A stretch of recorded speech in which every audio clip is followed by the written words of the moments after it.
Charmony Festival is about to start! I'm so excited! Hey! You guys here for the Charmony Festival too?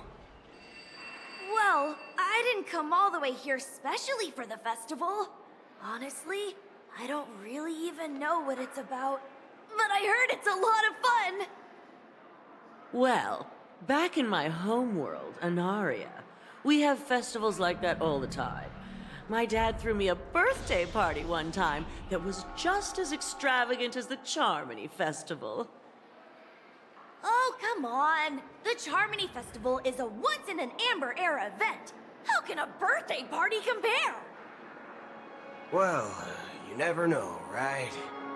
Maybe on her world, birthdays only happen once in Amber Era. Anyway, let's forget about that. Have you heard about the, unsettling things happening in the Dreamscape? Unsettling things? What could possibly go wrong? It better not ruin the Charmony Festival! I've been looking forward to it! Relax. With a big event like this, there's bound to be lots of gossip and rumors. Don't worry. If anything does happen, the family will be on top of it. Oh, that's a relief. I didn't come all this way to see the festival go down the drain. Well, looks like I won't get any fudging clues out of these two. They're clueless.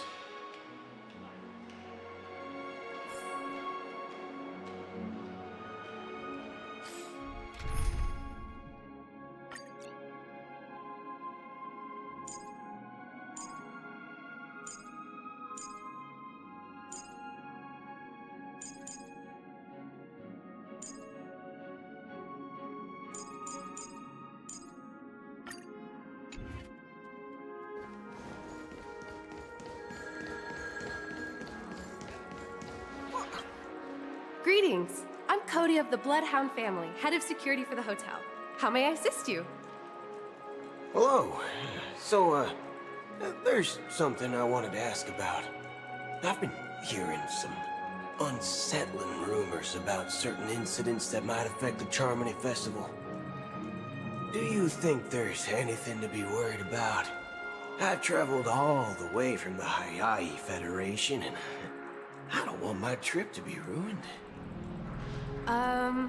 What do you mean? Wait. You haven't heard?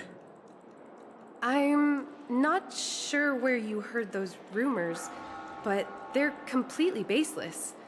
I can assure you, as a representative of the Bloodhound family, that everything is going smoothly for the Charmony Festival. At present, all of the families are focused on making sure the festival starts on time. Even the Dream Master himself has arrived. So don't worry, your trip won't be in vain.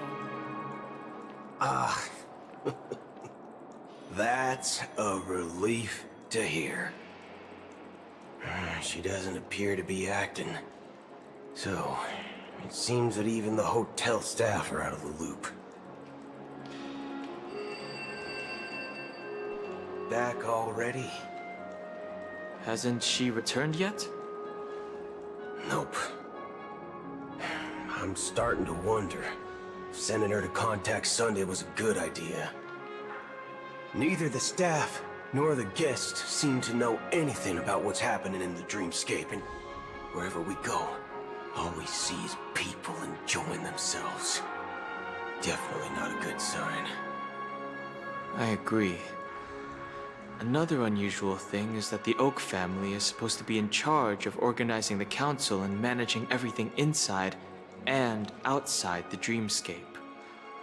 However, I walked around the hotel but didn't meet a single member of the Oak family on such an important day.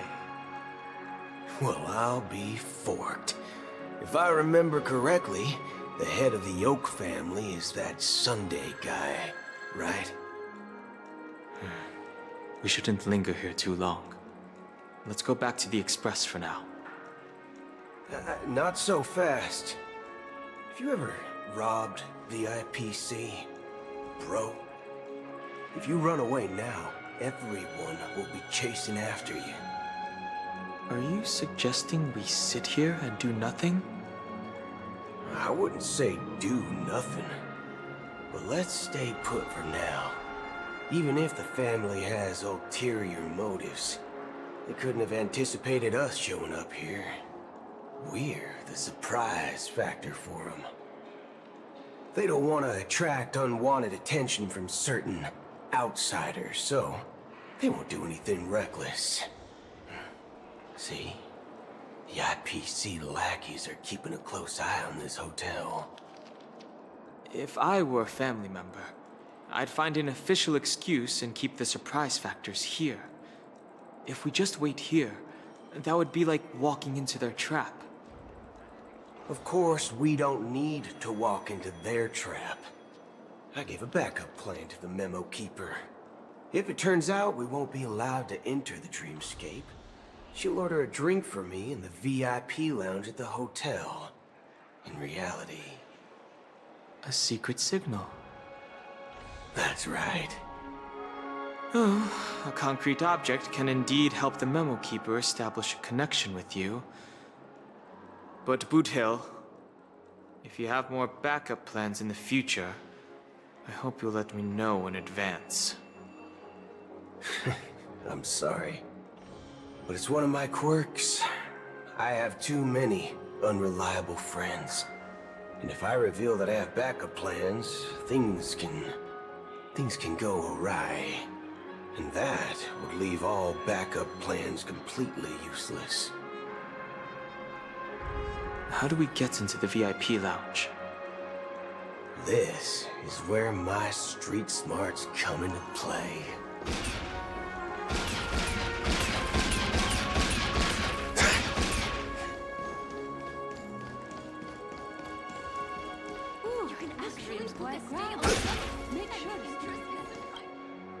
You're the lobby manager, right?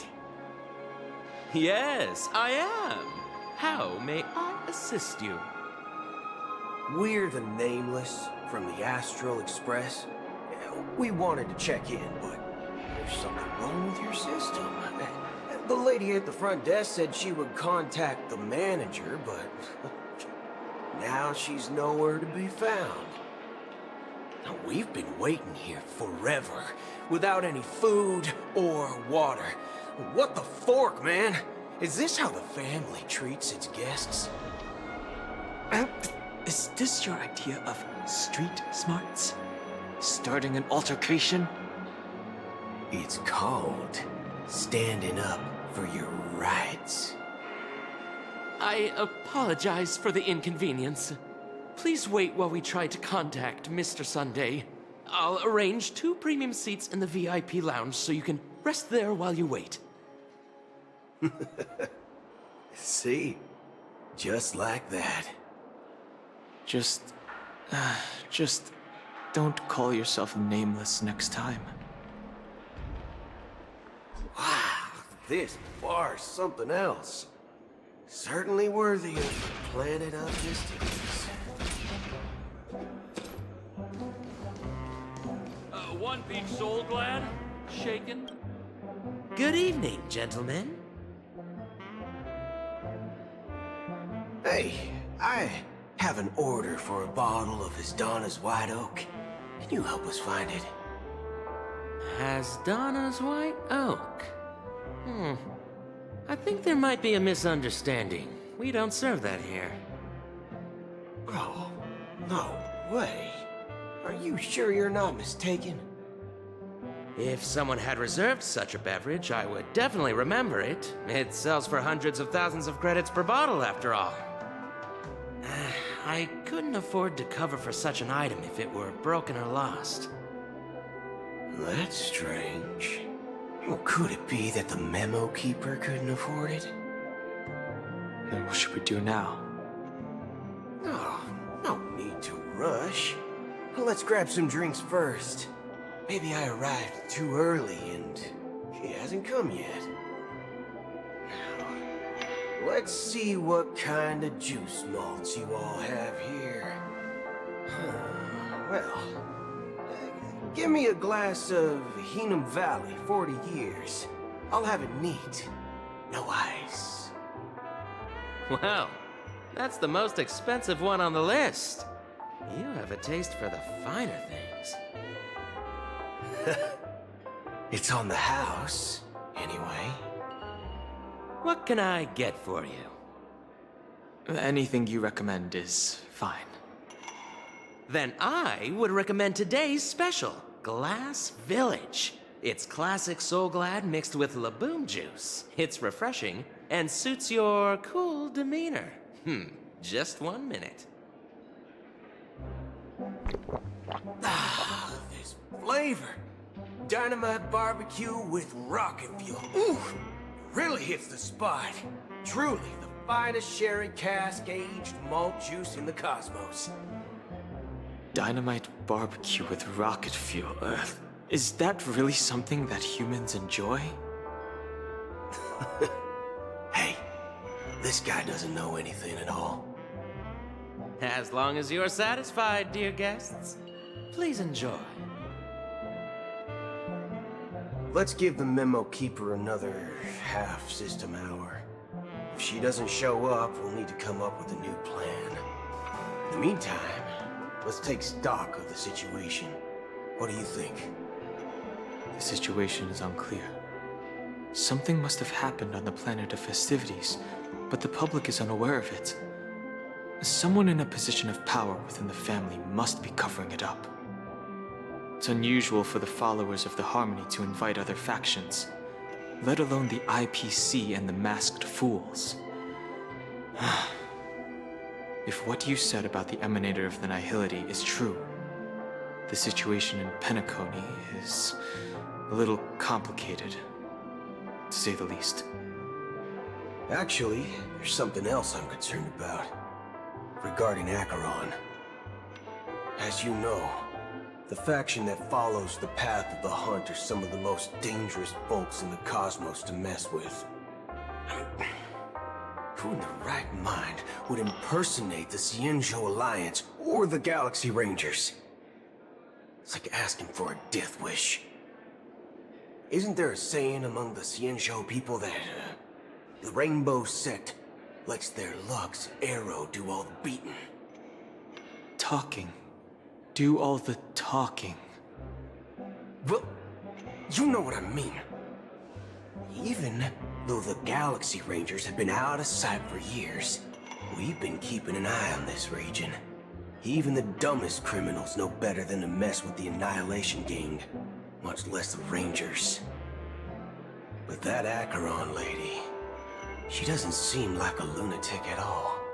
On the contrary, she's highly logical and organized. She knows exactly when to hold back and when to strike without mercy. And do you believe that someone like her would have an ulterior motive for impersonating a Galaxy Ranger? I'm not entirely sure, but I do have my suspicions. Maybe she knows a Galaxy Ranger, or perhaps she's trying to lure us out for some reason, which I can't figure out. Anyway, what worries me more are the anomalies within the family. They've summoned followers from various paths for the festival. No matter how generous such a gesture is, this move seems highly unusual. Unless the invitations weren't sent by them. If that's the case, it's even more intriguing that the family insists on organizing the Charmony Festival, despite the chaos. Maybe it's Shipei the Harmony pulling the strings. You find it beyond human understanding because it wasn't arranged by humans at all. People do stupid things out of irrational impulses. They abandon their principles when self-interest is involved. They believe in things they know they shouldn't, and fudge, they even break their own rules. But Eons don't. They stick to their determined path and never turn back, even if they reach a dead end. You think Shipei's will is behind all this? It may not necessarily be Shipei. there's definitely some higher entity involved. I know it may sound pessimistic, but if human free will were reliable, why would we even need Galaxy Rangers? It's much simpler when you boil it down to the eons and paths. Like how Lon always follows the path of the hunt, or how the Express stays true to the Trailblaze despite Akavili's disappearance. But in my opinion, Akavili's fall holds significance for the Nameless. Oh, so you're saying the Nameless now have to take responsibility for their own choices because their absolutely right leader is gone? Exactly. I believe the purpose of the journey isn't just about following a path that's always considered absolutely right. It's more about doing your best to choose the right path for yourself among countless possibilities, even with limited insight and judgment. I don't know what you've been through, but I agree that people must take responsibility for their choices, because no one else can do it for them. That's why the Galaxy Rangers need to uncover the imposter and figure out her true intentions. Just in case. I have a backup plan if the Memo Keeper doesn't show up. This is my final backup plan. I promise. You sure have a lot of cards up your sleeve. Well, going back to my old career would make things a lot easier. By the way, when you were walking around the hotel, did you happen to see any important-looking guests? What's your plan? It's simple. We just grab some hostages and use them as bargaining chips with the family. Or maybe we can even take their identities. No need for that. We'll return to the Express now. Wait. Are you getting scared?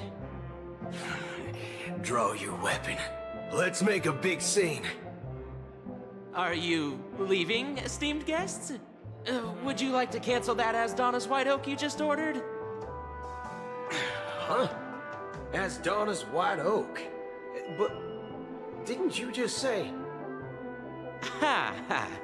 Looks like you are a bit intoxicated, esteemed guests.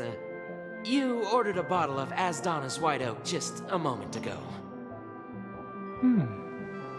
Looks like your Memo Keeper friend has finally arrived. Oh, right. Sorry, my memory's not the best. You know, too many modifications and all. Anyway, let me check. Well, fork me. It says Donna's White Oak, all right. And there's a note. I'll be waiting for you on the Astral Express. No mistake, that's her message to you. She knew the hotel wasn't safe, so she suggested we find another place. Well, looks like we took a detour, but now it's back to the Astral Express. So, what are we waiting for? Let's go.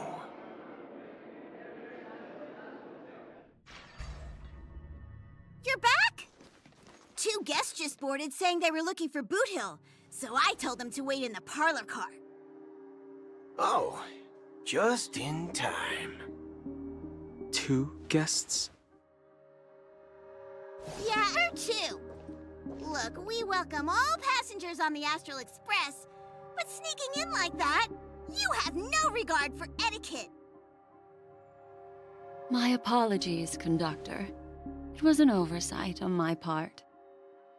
I assumed you were already acquainted with the garden. Given the chaotic situation in Penacony, the Nameless are the only ones we can truly trust right now. You are the Memo Keeper. Pleased to meet you, Dan Hung. I've seen you in others' memories. And as for Boot Hill, this is our first face-to-face meeting. I hope you enjoyed that bottle of Astana's White Oak. You sure have a refined taste. Finally, Memo Keeper. Well, let's cut to the chase. Spill everything you know. That's precisely what I intend to do. But before that, please allow me to introduce myself. My name is Black Swan, and I serve the Garden of Recollection as a memo keeper.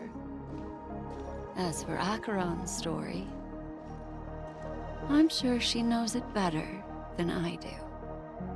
Greetings. I'm Acheron. What? You Garden of Recollection shirtbag! You betrayed me! I apologize, but she did that at my request. Due to certain reasons, I have been exiled by the family. Thankfully, this memo keeper came to my aid and helped me escape their surveillance unnoticed. To be honest, it was more like stalking than helping. And the process was far from unnoticed. But we did escape. I asked her to guide me to a place beyond the family's reach and to contact a few trustworthy individuals, namely all of you. Trustworthy? Son of a nice lady. You think I'm dumb or something? How about this? I'll put a few bullet holes in your head and see what secrets spill out. Then, we can talk about trust. It doesn't have to be like that. I'm willing to answer all your questions, but not right now. If my cover hadn't been blown, we might have had more time, but at the moment, we don't have any other options. No other options? What do you mean? This is the only way I can ensure everyone's safety. I kindly request an immediate warp jump out of the Astana star system.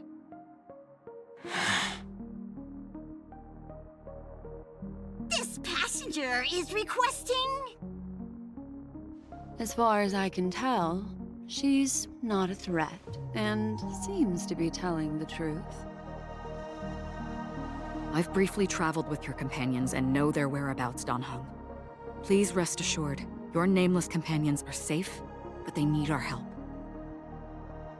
As for Boot Hill, you may have guessed. I've been waiting for you. Galaxy Rangers are known for their elusive nature and limited contact with each other, so this was the only way I could reach out to you. Only by doing this can I find a true Galaxy Ranger and fulfill a long-standing promise. To return his relics to their rightful owner.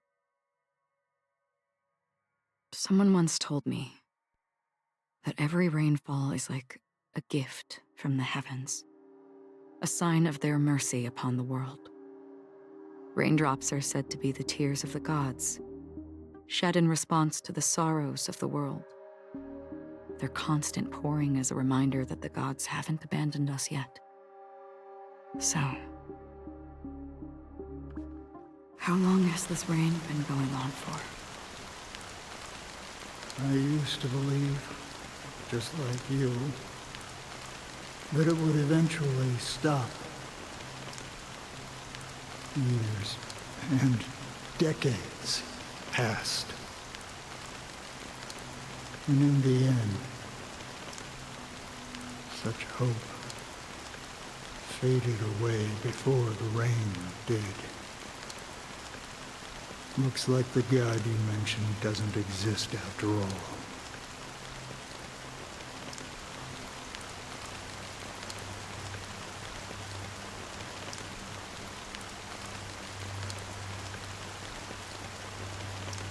Well, let me share a story with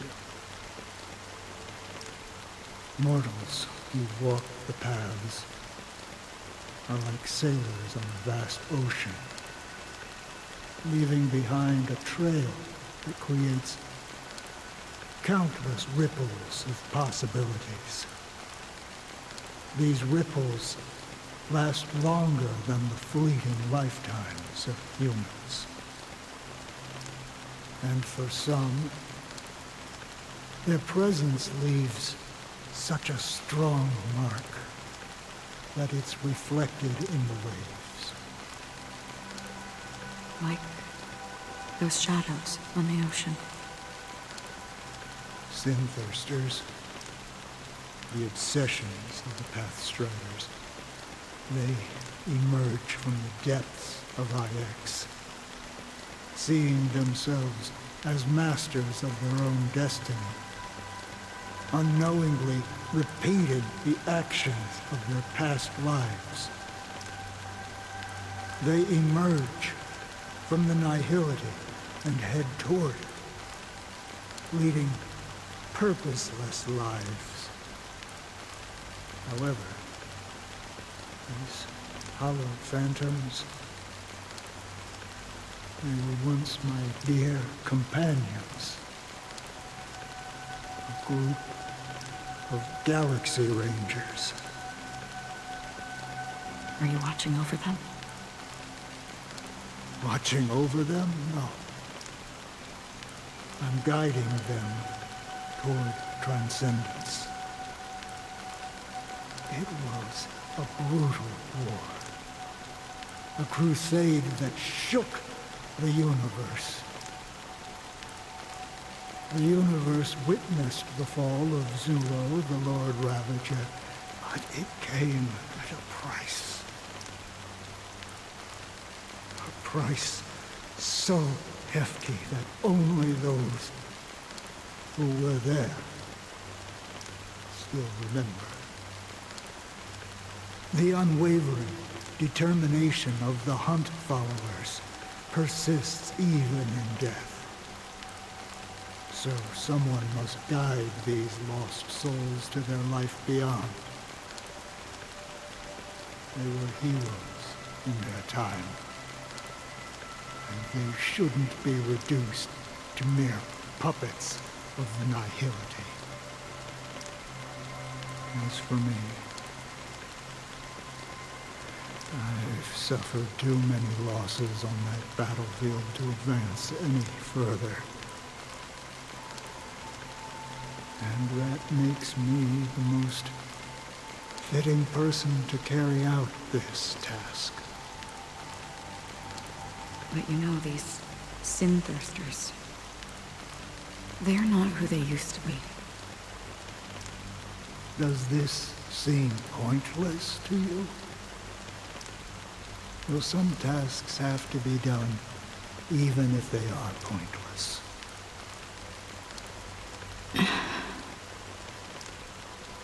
I can help you. For what? For the meaning of the nihility. That's what I've been seeking. I see. After all, this realm is off limits to ordinary souls, right? Thank you, stranger. I wish that you find what you seek.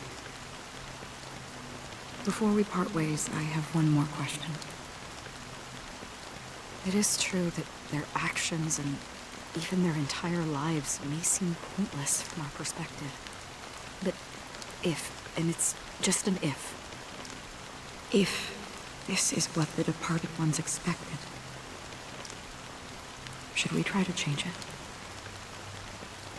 A good question, and a profound one. I don't know the answer.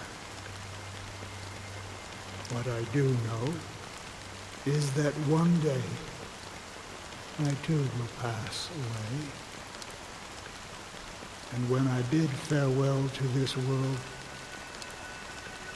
someone will stand at my grave and place a bouquet of flowers on it.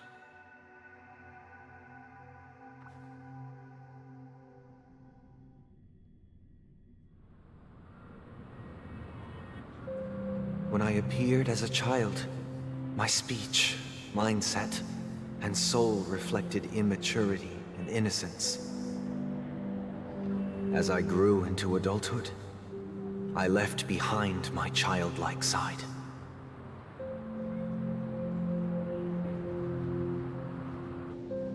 I humbly request your blessings, esteemed advocate of Shipe. Come to me, my kinship. I have sought their presence with us. As you wish. I have faithfully served the Alfalfa family for nearly a decade, promoting the path of the harmony to the best of my ability. However, I made a mistake yesterday. While I was preparing dinner for the family head, I accidentally dropped a prepared dish on the floor. Out of laziness, I lied and claimed that everything was ready. Although the head has dismissed me as punishment, it has been tough to sleep with the guilt still gnawing at me, as I worried that the seeds of evilness may have taken root in my soul. So, I confess to you now, to seek atonement for my sins. Do you sincerely repent and vow to change your ways? Yes. Have you examined your soul and confessed all your sins? Yes. Are you willing to accept the process of atonement? Yes. Very well. Show your dedication and goodwill to the family, and you shall be reinstated among them. Now, please, leave in peace. Oh, praise Shipe. And thank you, esteemed advocate. Next, please step forward. I wholeheartedly confess to you. Please, pardon my sins. Rest assured, I have implored their presence to be with us. As long as you are sincere, absolution will be granted. Oh, great. You know, I arrived in Penacony as a stowaway. I sold everything to get a ticket. My house, my land, and my 2 children. I see. Please, go on. My children were starving, and I hoped they'd have a chance at survival if they became slaves here. If I can strike it rich here, I'll lift them out of that situation and give them the life they deserve. But the Bloodhound family got wind of it. They're on my tail, hunting me down. I thought I could bring my kids here. It was all my fault. All my fault. The family is ready to forgive all sinners. I'll ask the Bloodhound family to cease their pursuit. You don't need to live in fear anymore. Oh, thank you. Thank you. I'll work my hardest to redeem my children and make them part of the family. Praise the harmony! Next, please step forward. Hey! Long time no see, Mr. Sunday. The most esteemed individual in Penacony, and the next leader of the Oak family, right? I have sought their presence with us. Let us proceed. Sure. Let's just get this over with. I have sinned. Please forgive me. I wasted half a pizza at breakfast, and a bottle of Soul Glad. That's it. Nothing more. When we wrap this up, I've got a robo-ball game to catch, you know? Do you seek to atone for your sins through good deeds? My sins? Started to sound like a saint, huh? Well, let me tell you something. Neither the family nor you have the right to judge me. You think nobody knows what your precious family has done? About the watchmaker? Huh? Don't kid yourself, Featherbrain. Those dream chasers might be fooled by your act, but don't fool yourself.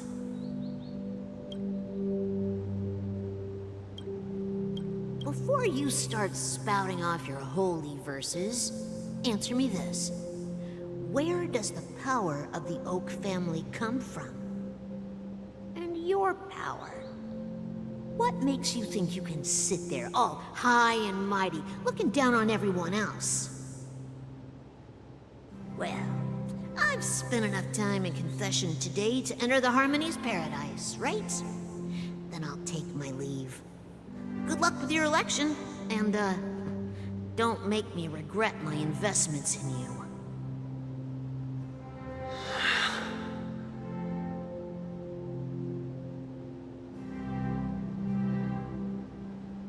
Oh, revered triple-faced soul, hear my doubts.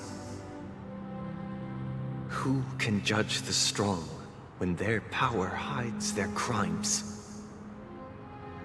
Who can vouch for the weak when they will pay any price to survive? Who can comfort the purest souls when even they get led astray? If the strong defending the weak is truly the foundation of paradise, then who is responsible for the suffering and anguish in this wretched world?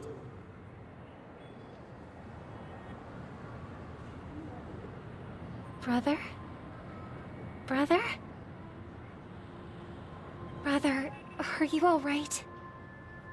I'm fine. I've been working long hours, and I just made a trip to Dreamflux Reef and back.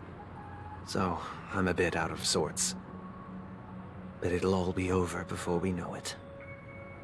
You've been working non-stop on the Charmony Festival, Mr. Sunday, and no one could have predicted this incident. Even if the Stellaron does pose a grave threat, I still feel sorry for all the trouble we've caused you. No need to worry about troubling anyone. The Charmony Festival was meant to spread joy and harmony across the cosmos. But now that we know the truth, I'm afraid we'll have to cancel it. It has always been our wish to make everyone happy, so... we'll do our best to explain everything to the Dream Master. I'm sure he'll understand. Even if the negotiation does not go smoothly, I'll refuse to go on stage. Without the Chord Master, the Harmonious Choir would not arrive, and the Charmony Festival would be just a grand performance, and nothing more. I'm relieved to see your determination. You know, since arriving in Penacony, we haven't had any contact with this Dream Master himself. I'd heard of the heads of the 5 major lineages, but the Dream Master is a mystery to me. The Dream Master rarely grants an audience, even for us. But, given the urgency of the situation, he's agreed to meet us in person. Perhaps you'll be the first guest to meet the Dream Master in years, Mr. Yang. Let's hope we can reach a consensus that satisfies everyone. Indeed. Let us hope so. It's about time. We'll have to get ready for the meeting. I apologize for any inconvenience caused by the urgency. Don't worry. I'll be waiting here. It's Mr. Sunday! Hey, come over here! Looks like someone needs help. Let's go check it out.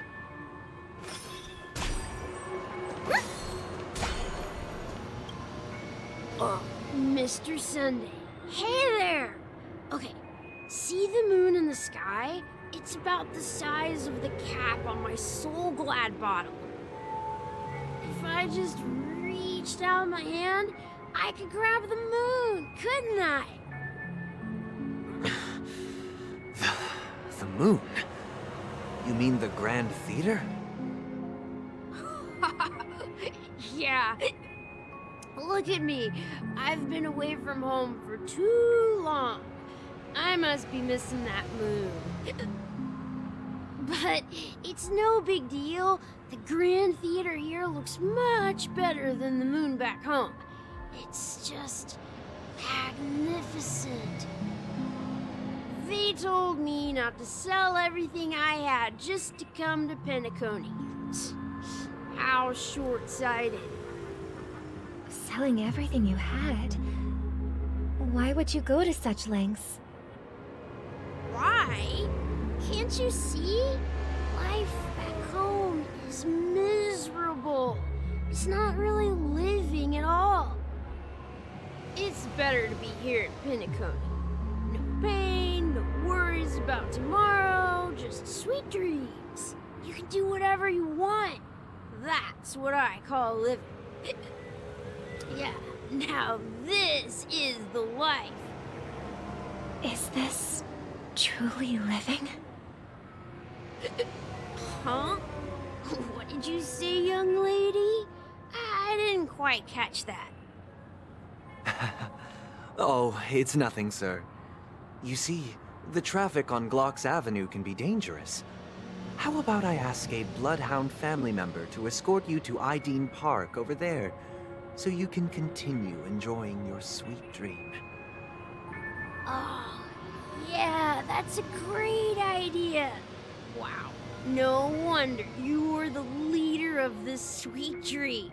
You're totally a lifesaver. See you around, Mr. Sunday, and it was nice chatting with you.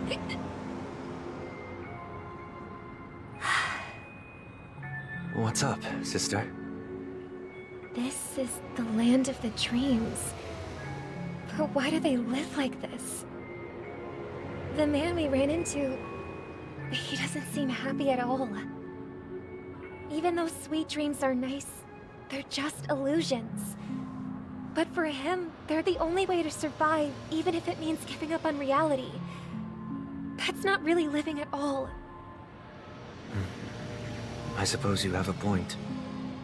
But, in my opinion, that's how most people live their lives. Why do you say that? You think that man is not actually living, but that's not quite accurate. Even without Penacony, people create their own illusions called self-value. People believe they have a predetermined value to fulfill. Gaining value means gaining power, and those deemed worthless are seen as the weak. However, value doesn't come out of thin air, and there's a limit to it. To accumulate value, people have to take from others. So, the weak get exploited and oppressed. Are you suggesting that this is not how things should be? Exactly. But, ironically, people don't think there's anything wrong with it, because they uphold the illusory notion of self-value, and even the weak believe in it. The survival of the fittest. That's where all the tragedies in the world come from. People come to the sweet dream in Penacony to escape from that reality and find solace. No tragedies exist here, only happiness, although in its nascent form. Isn't that the same paradise we yearn for in our dreams? Perhaps that man is just an exception. Let's not jump to conclusions. We should experience the dreamscape ourselves, just as I did at Dreamflux Reef. Yes, seeing is believing. I'll accompany you. The Dream Master hasn't shown up yet, so we have some time for a stroll.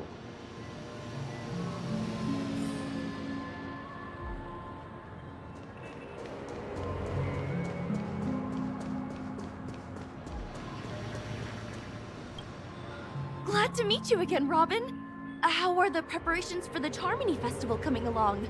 We're all so excited about it. It's going smoothly. Thanks for making the trip to join the festival. You're too kind, Robin. It's a pleasure to have guests from all over the universe celebrating day and night. I can't stand being lonely or bored, so this jubilant dreamscape is perfect for me. But if this went on forever, would it get boring too?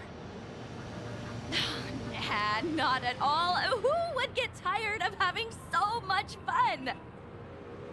Every day, you get to wear fancy clothes, explore all sorts of dream bubbles, indulge in delicious food without gaining weight, and you never get old or sick. As long as you can afford a room, this place is the ultimate paradise. But you know that only a few things can be brought back from the dreamscape to reality, right? That's exactly why I don't plan on bringing anything back. Just enjoying the dream itself is good enough for me. I mean, I'm not one of those long-living species. I only have around 60 or 70 years in this lifetime, and there's so much to worry about. Being happy here is pure bliss. Only in this sweet dream can I truly feel like I'm in control of my life and fate. Who would want to go back to reality after experiencing this bliss? I see. I genuinely wish you all the happiness in the world. And I wish you a fantastic performance, Robin! I'm off to the Blue Hour for the ball. See you later.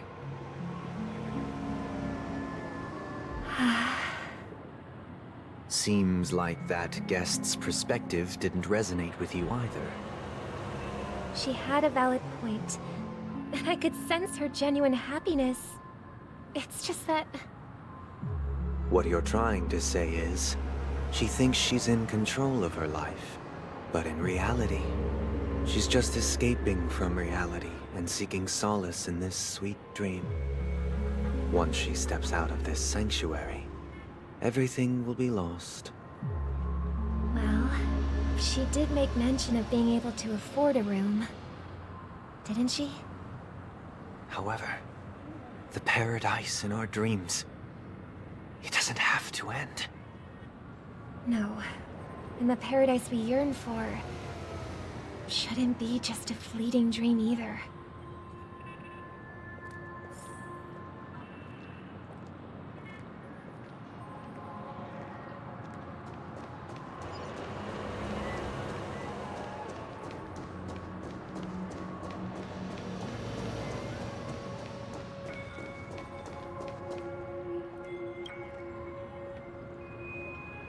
The scenery in this dreamscape is truly breathtaking, isn't it?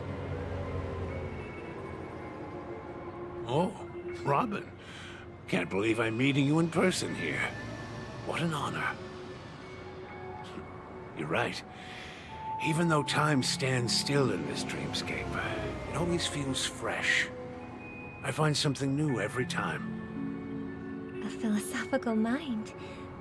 I hope I'm not intruding. Oh, not at all. No. With little time left, I yearn for meaningful conversations, especially with someone as esteemed as you. Do you mind if we chat? It's my pleasure. No need to be formal. Just speak your mind. You said, with little time left. Please, forgive me for being blunt. But is that why you came to Penacony? Yeah. I was part of a war, and while escaping from the Sarkosian mothership, I got exposed to some radioactive materials. And then, all my comrades died, and my hometown was wiped out by neutron bombardments. I couldn't bear to live. Everything I knew gone. That's when I heard about a possible solution here, so I came. How heart-wrenching. I hope the family has been able to help you. They have, and I'm truly grateful for that. They provided me with a comfortable room, the most advanced life support devices in the cosmos, and a stellar team of caregivers. My physical body is now in the dream pool, sustained by life support. The me you see here is whole, rational, and no different from any other person. But I can't say the same for the me in the hotel room. My true appearance? Huh? I hope you never have to witness it, Robin. So, you'll be living forever in this dreamscape, right? Just being able to live at all is good enough for me. Whether it's in this dreamscape or not, well, I don't really have much say in the matter.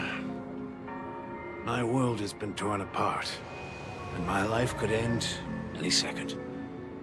So, even if this whole place is an illusion, it's still my paradise. And I'll treasure every moment I spend here. How I envy those everlasting things. That old man's story. It's so tragic.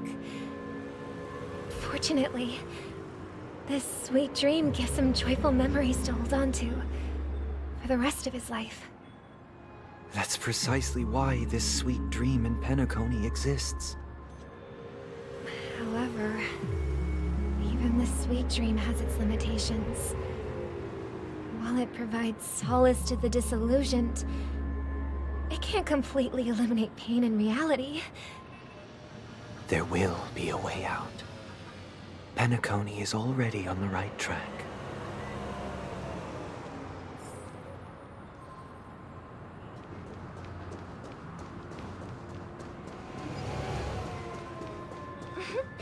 Look what we have here. A lovely young lady. Wait, is that me?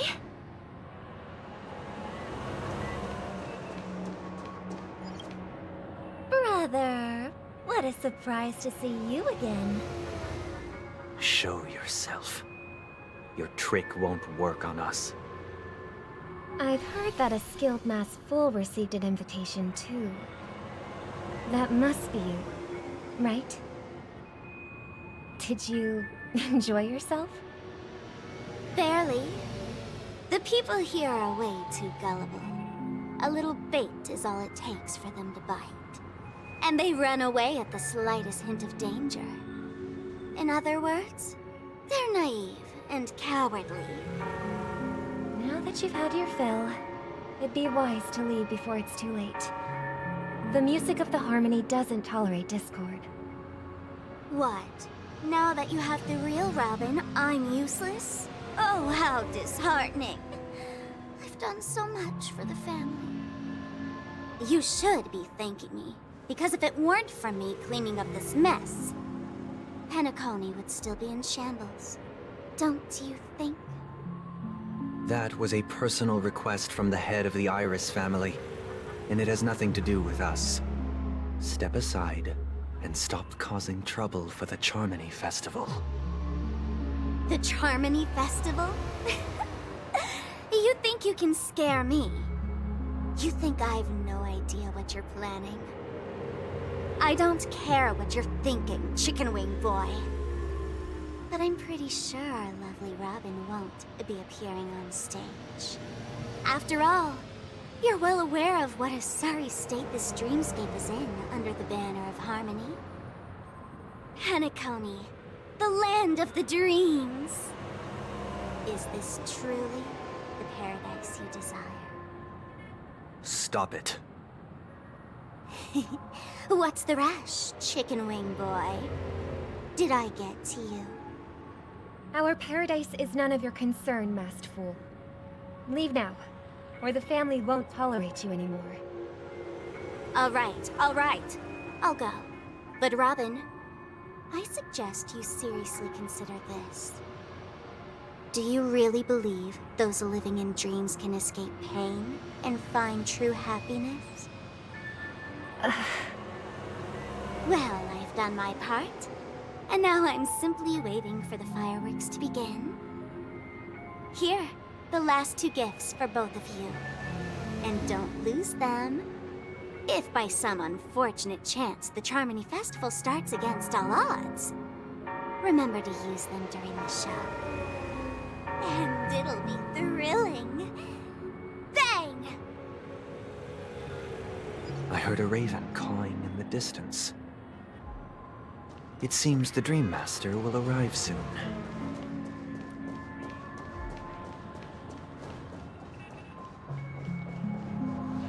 Let's wait here for the Dream Master to arrive. Okay. By the way, brother, I heard you no longer have a sweet tooth. Back when we were kids, you used to steal my desserts. Seems like a lot has changed during my absence. What exactly happened? Well, someone has to stay awake even in this sweet dream. But that someone doesn't have to be you, or anyone in particular. You're carrying too much on your shoulders, brother. The paradise in our dreams. It shouldn't be like this. Penacony is nothing more than a dream. It can't erase the worries and pain of reality, or bring true happiness. It only offers an escape from reality. Nothing more. Remember the old man we met earlier? Without this dream, he might have completely lost himself. That might be true, but even without Penacony, he could have chosen another path. As far as I know, the Intelligentsia Guild has been promoting their rehabilitation techniques for a long time now. That path may have been more ordinary and challenging, but now he is receiving hospice care in a comatose state, and his fate is sealed. Is Penacony granting these people a future, or is it taking it away from them? Well, don't forget this. Not everyone really has a future. The future for humanity is like the sky for birds. People mistakenly believe that flight is inherent to birds because they've never witnessed those birds crashing to their death. Do you remember how we took in that little Charmony dove when we were young? Yeah, we took care of it. Provided food and water, groomed its feathers. And later, when I decided to leave Penacony, I opened the cage and set it free. Well, I didn't mention what happened to it in my letters because I didn't want to upset you. Shortly after you left, it crashed to its death right in front of your window. I had surmised as much. I knew you wouldn't have avoided mentioning the bird for no reason. Despite that unfortunate outcome, I still believe it was the right decision. Birds aren't meant to spend their lives in cages. They belong in the sky, even if they can't fly. But here's the thing. If there are birds in this world that can never fly, can we really assert that they belong in the sky? Are you implying that the same goes for humans too? Let's take the Astral Express as an example. The Nameless made tremendous efforts to bridge worlds, gaining fame across the universe. However, only a few extraordinary individuals can endure such a perilous journey. That's because the pursuit of the Trailblaze exceeds the capabilities of ordinary humans. Otherwise, why would this path be filled with broken rails, an abandoned express, and even a fallen Eon? That's just sophistry. If that were true, then only the powerful would have the right to determine the future. Unfortunately, that's exactly what happens. Another name for the future is self-value. While this world has its fair share of heroes who inspire people and garner admiration for their heroic deeds, the majority of ordinary people will never become heroes in their lifetime. Some are born weak and vulnerable. Some find themselves trapped in unfortunate circumstances. Some fall victim to malice and cowardice. When it comes to survival, everyone is equal. And the weak can only watch as their value gets constantly diminished by external forces. That's why we should care for the weak and support them as if their suffering were our own. That's what the Odes of Harmony have always taught us. While the Harmony holds noble aspirations, the strong will always be strong, and the weak will always be weak. Even in this carefree dream. Human nature contains greatness, but it also harbors inherent weaknesses that can't be eradicated. In the end, if people can't even secure their own survival, they won't care about the illusory future of equality. As long as the law of survival of the fittest prevails, there will always be fledglings crashing to their death. But if people don't live for the future, do they merely exist for survival? If even you, my brother, don't believe that the Harmony will save the weak, then which eon can make our dreams come true?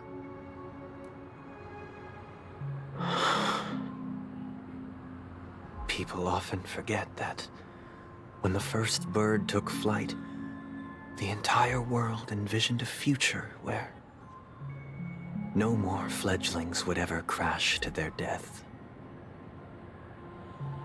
Are you reading, sister? What are you reading? Mr. Gopherwood gave me a picture book. It's about the story of the harmonic strings. If I could become a chord master, I'd like to summon Dominicus, the harmonious choir. I want to sing with everyone and spread our wishes so that all can feel happiness and joy. I see. Then, I would summon the harmonious choir too. Don't you have a wish of your own, brother? Of course I do. It's just that it includes your wish and everyone else's. I long for a true paradise where everyone can find peace.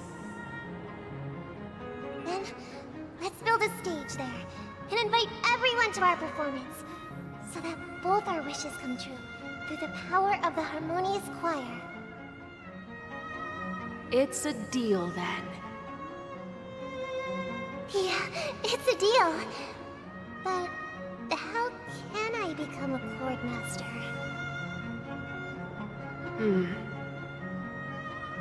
Maybe you will have to become a star first.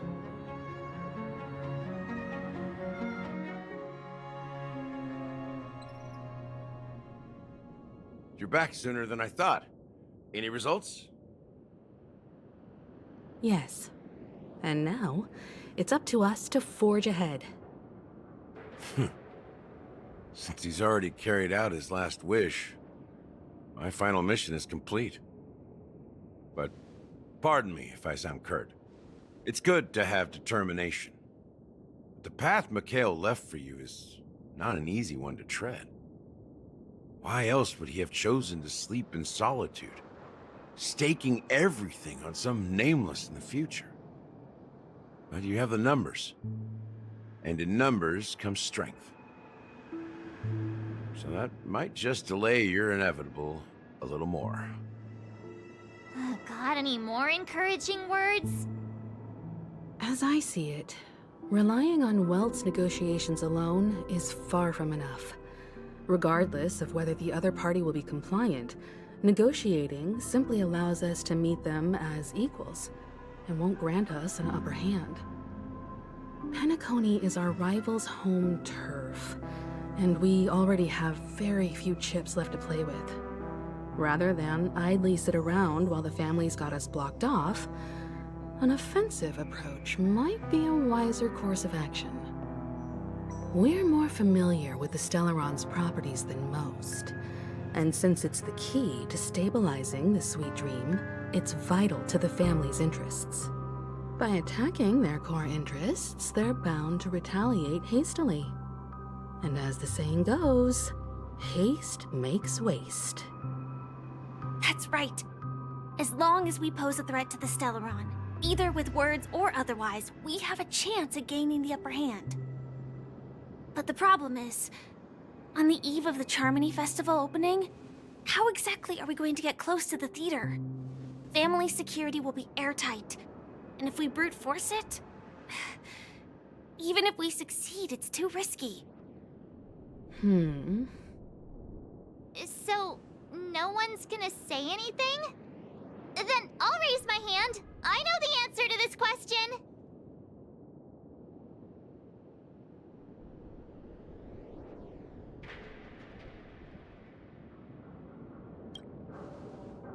What's that supposed to mean? You'd better believe it. So, I heard that before the Charmony Festival begins, there'll be a pageant to kick off the festival. It's called the Soul Glad TM Festivity Auditions, or something, and it's going to be held in the moment of Scorch Sand. As long as we clinch the top spot, we'll be able to attain the title of Festive Superstar, and be able to personally bask in the graces of Miss Robin. Not that that's important. What's crucial is that we can enter the Grand Theater before the audience arrives. So, how do we go about participating in these festivity auditions? I've already procured special invite tickets from Miss Robin's fan club. To tell you the truth, I had been preparing to join the auditions all along, but now it looks like even if I scrape through, I probably still won't have the chance to shake Miss Robin's hand. So they're still running this thing, huh? It was originally just a publicity stunt, set up by Mikhail to drum up attention. But it looks like it might be worth a shot. We'll follow Marge's plan. Mr. Gallagher, will you be joining us? I'm afraid I won't have the time. As a virtual character, I've already completed my final mission. Whether Penacony can awaken from this dream is all down to you. Should we ever cross paths again? I'd love for you to visit the Express. All right. I'll have to add to that databank of yours you've got on the Express. And Miss Firefly, we thank you for all your support. We're faced with a formidable enemy. As long as the Astral Express and Stellaron Hunter's objectives are aligned, we're willing to cooperate with you. We've already come this far together. I'd like to join you for the rest of your journey on Penacony. I'm pleased that we can finally fight shoulder to shoulder. I couldn't ask for a better ending. This is also the spirit of the Trailblaze. Now, everyone, let's prepare to move out.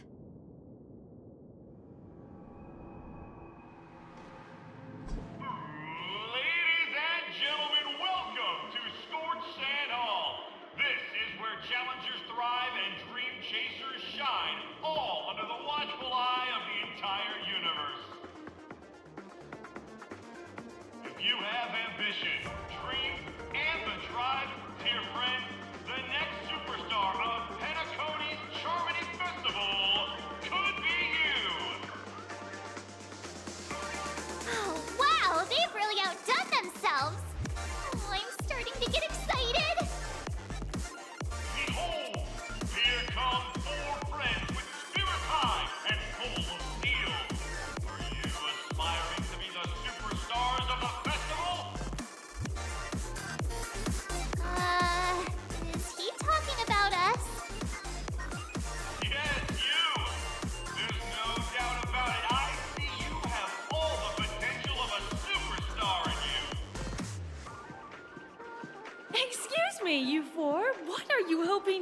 out of all this? As the last group of contestants, how confident are you in overcoming all of the challenges? Would you be open to a brief exclusive interview with us? It'll be quick. Your journey is long and fraught with peril, yet under a sky blanketed by banners, you vie for the crown. The sword and rose! Protect the beauty! The beauty, the beauty! Magnificent and majestic! A knight's head is hard as steel. Brother Lance's focus is stubborn as a heel. We don't all have to be winners, but if we don't have fun, we'd all be sinners. People are pouring in. It kinda feels like all sorts of baddies are showing up. Let's get in there quickly and enter the competition. Ladies and gentlemen, please, make way. Make way. Coming towards us now is one of Penacony's top 10 wealthiest tycoons, and the soul-glad business empire's founder, Mr. Ideen. Allow me to introduce myself. I'm the director of Soulglad's factory, Ideen Lena. My four friends, introduce yourselves to the audience across the cosmos. Hello, everybody. I'm Himiko, a nameless from the Astral Express, and these are my companions. Don't you guys need to hide your identities? Can't hide it anyways. Penacony is plastered with our posters. And because the Astral Express is so well known, the family won't dare to make any rash moves.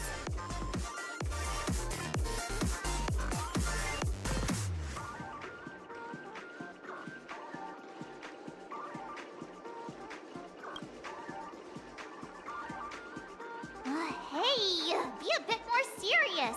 We're live on air. Hello, everyone. I'm March 7th. I'm an ordinary girl who loves adventures. Hello, everyone. I'm Firefly. I am also an ordinary girl who enjoys adventures. So it's a bunch of nameless guests. This final face-off is bound to be spectacular. Time is precious. My four friends, come with me. Grab a bottle of Soulglad and make your dreams a blast.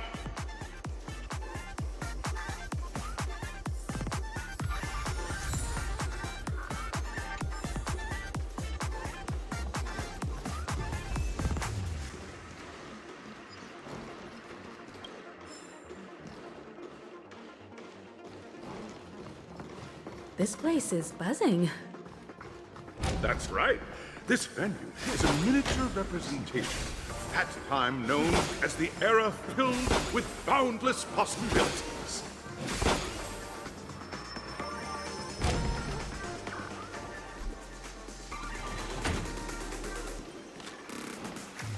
Grab a bottle of Soulglad and make your dreams a blast. Nameless, your arrival reminds me of the grand occasion when Penacony was first established. I was still a young, bright-eyed lad back then, lured here by the watchmaker's ads, full of zeal and ready to make my first fortune in life. Once, during a particularly grueling day, I passed out and was resuscitated by a drink from Mr. Sousa. That sweet taste has since been etched in my mind, and that was what drove me to create the Soulglad that we all know and love today. The dream-chasing era was truly a wondrous time. Oh, I miss those days, and the watchmaker. Scorched Sand Hall is my homage to that time of boundless possibilities. I wholeheartedly hope you make it to the finish and emerge as the next superstars of Penacony. Now then, is there anything you'd like to say before the competition officially begins?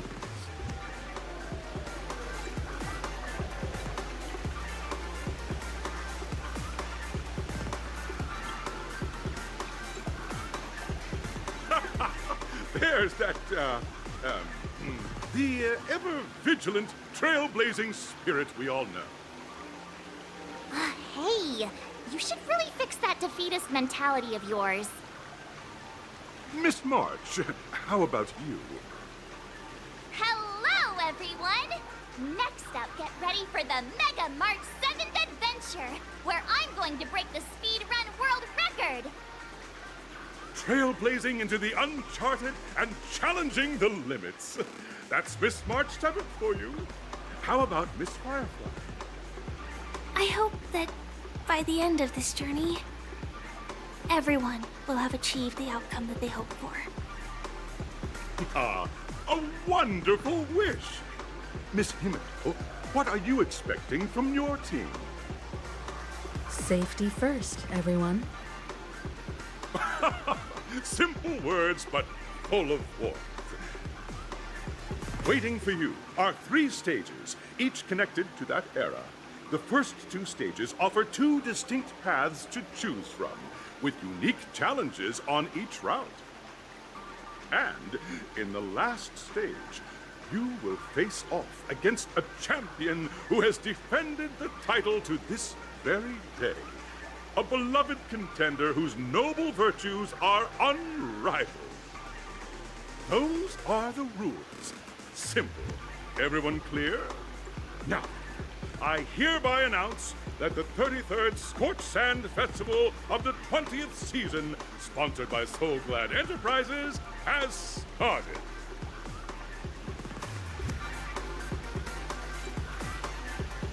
Everyone, as the Charmony Festival is drawing closer, we must reach the end as quickly as possible.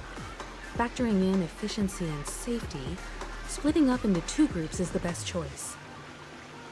March and I haven't known Miss Firefly for too long and aren't overly familiar with her. It'd probably be better if the 2 of you paired up. Fine by me.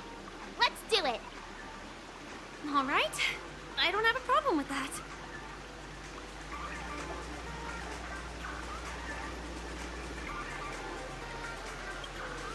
We'll split into the assigned groups then. Let's not waste time.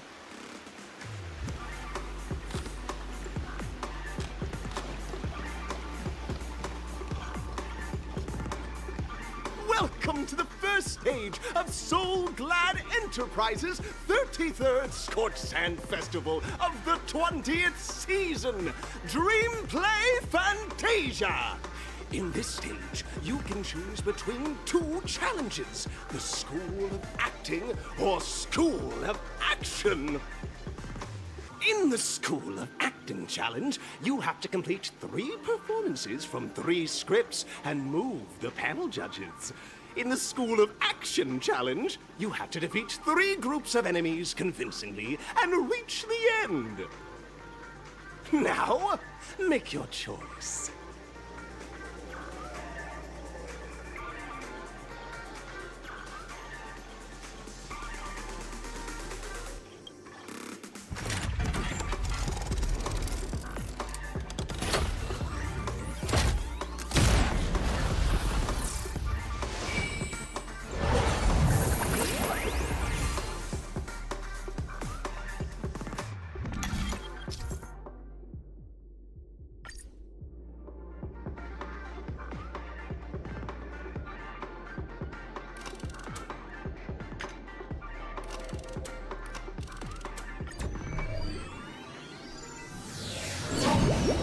The champion's crown awaits you on the stage. Welcome to the Arena of Action Stars. Please make your way to the stage and vanquish those malevolent scoundrels with your dazzling fighting techniques. The title of Penacony's next big action star awaits you. Competitors, allow me to introduce the rules of this challenge to you. There are a total of 3 stages up ahead, each with their own challenges. The enemies you will contend against are antagonists from the film Once Upon a Time in Dreams. Defeat them swiftly and decisively to set a new record. It's worth mentioning that the fastest time of this stage was achieved by a contestant with fiery red hair. Astoundingly, he overcame all enemies across the 3 stages in only 5 minutes. Time is of the essence. Let's make this quick.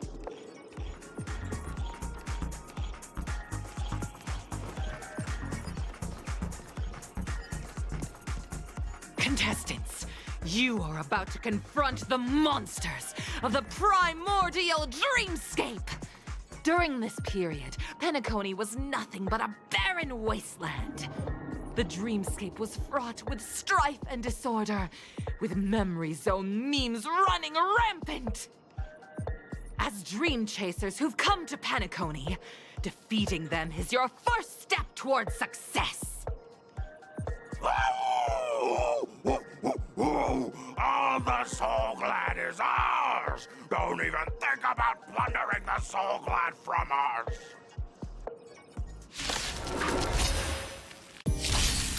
I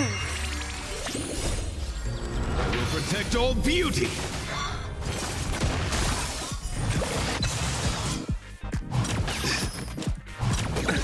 Nothing. Eternal. All will be swept away by the wind.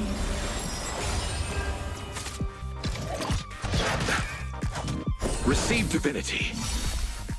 The dead return! Feeling spiffy? I will protect all beauty!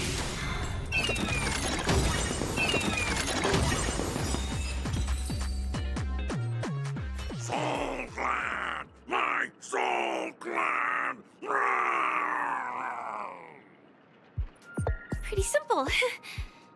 I just hope these tests don't take too long.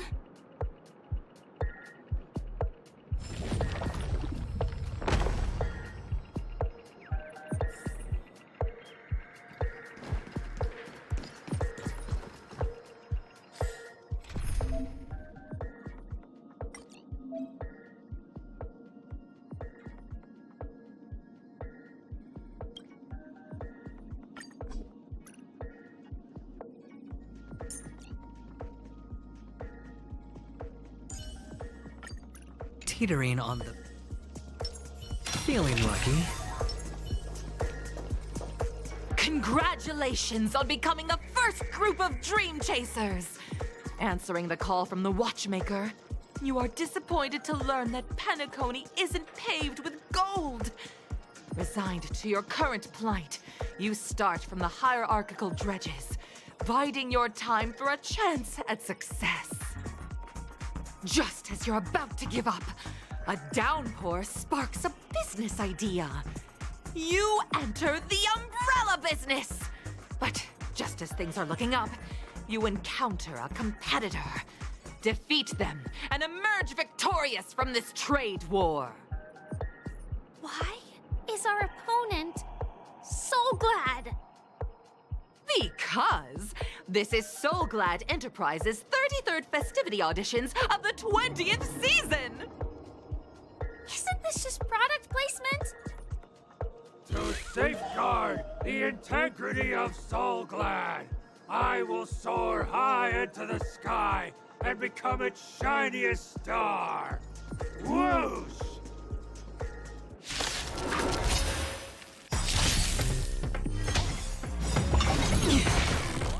Can you find the answer?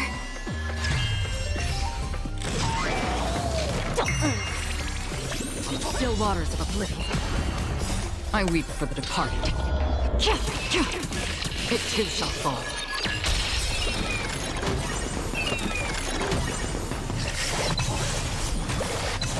Ill fate descend. It's on me.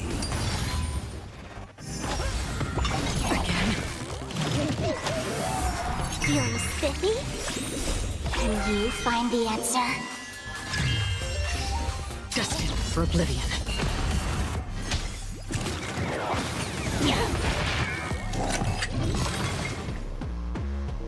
The world kisses me with pain, and I provide with Soul Glad in return.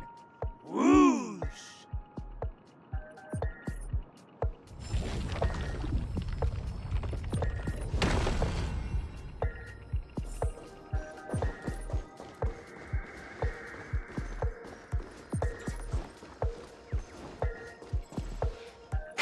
Congratulations to our 2 Dream Chasers for establishing yourselves as budding stars in Penacony.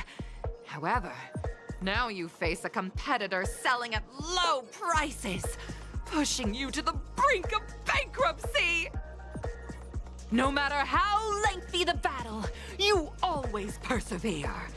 Topple this powerful opponent, and the tides will turn, paving a way to success! None will take my soul glad away from me. I will use the transmutation arcanum to turn into a dinosaur! Oh, dinosaur! Devour my enemies! Grab a bottle of soul glad and make your dreams a blast!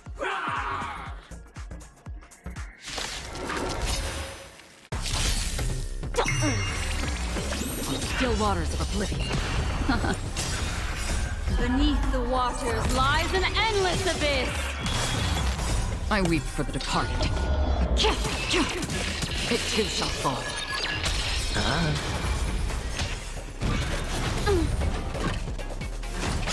Retribution will find you.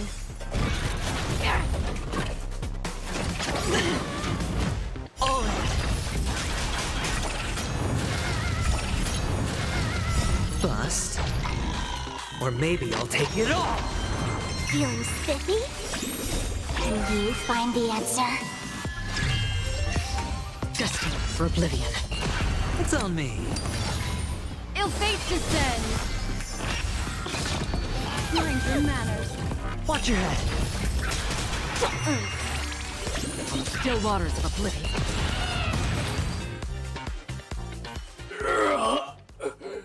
The body withers, but the soul glad name shall not. You truly are a beast, more than I can ever be. That should do it! Okay. Let's go. Mr. Yang is waiting for us. Isn't this fight way off from the actual storyline? Transforming into a dinosaur isn't imaginative enough for you?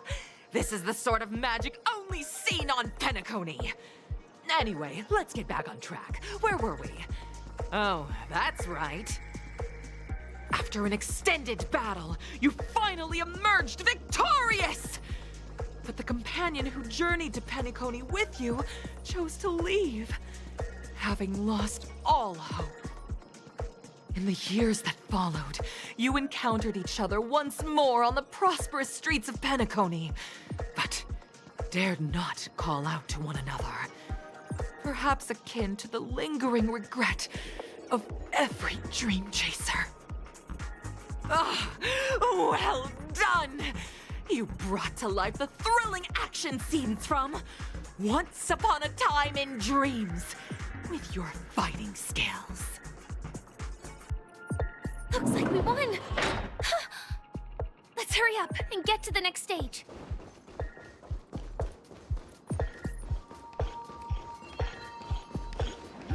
Congrats to both of you for clearing the stage, but more importantly, are you having fun? Fun is more important than success. Look at the time! You finished much faster than that red-haired contestant did. That red-haired contestant. Who is that exactly? You'll find out eventually, but only if you clear the next test first. Welcome to the second stage of the 33rd Scorched Sand Festival in the 20th season, sponsored by Soul Glad Enterprises. Gunfire time! You have the option to choose gunfire and undergo Brother Hanu's trial, or time, where you'll face Clocky's trial. And now, make your choice!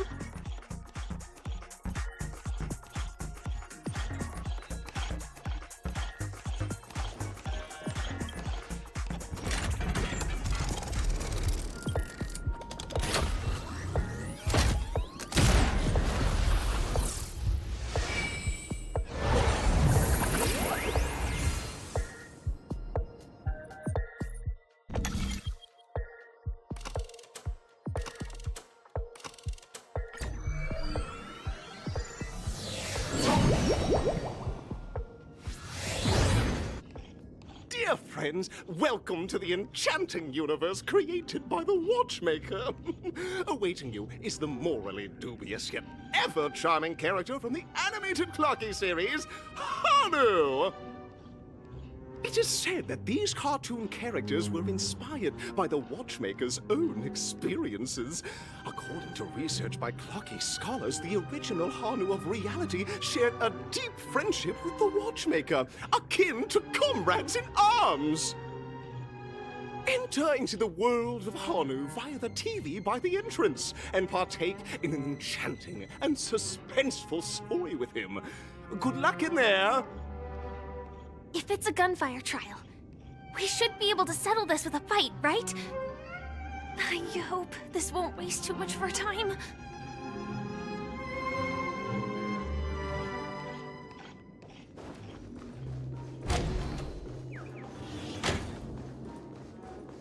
Ready? 1, 2, 3.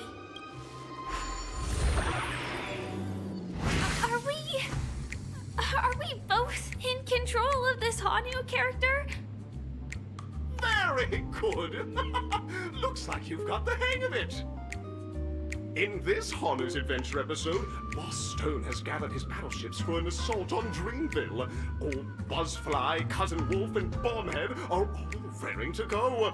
The brave Hanu must thwart their advance and protect his home! Alas, Hanu presently is ill-equipped to fend off the malevolent mischief makers, which is why he is preparing to seek out the Puzzle Gentleman's aid. Go forth and speak to him.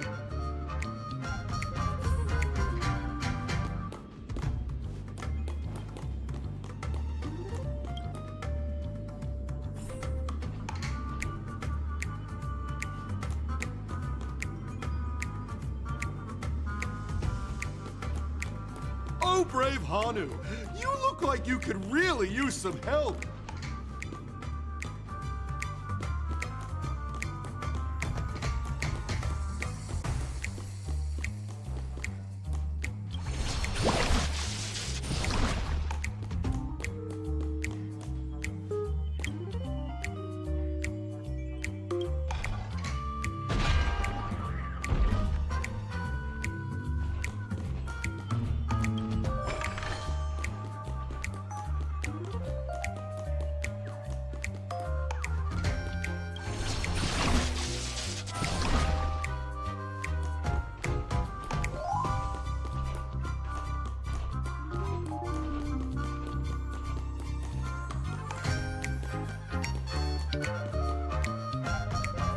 Long time no see, Hanu.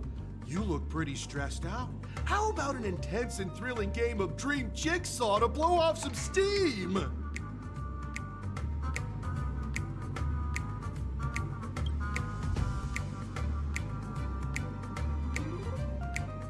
Oh my!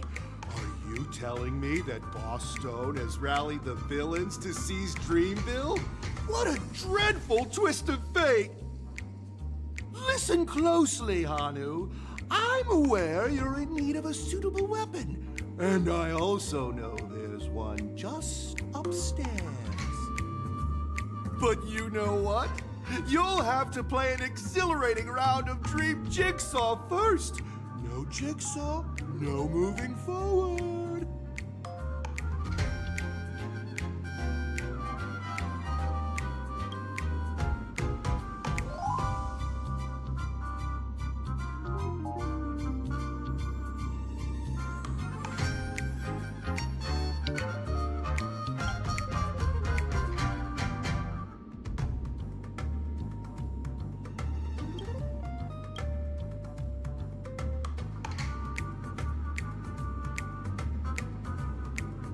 Now scurry along, Hanu, but tread carefully.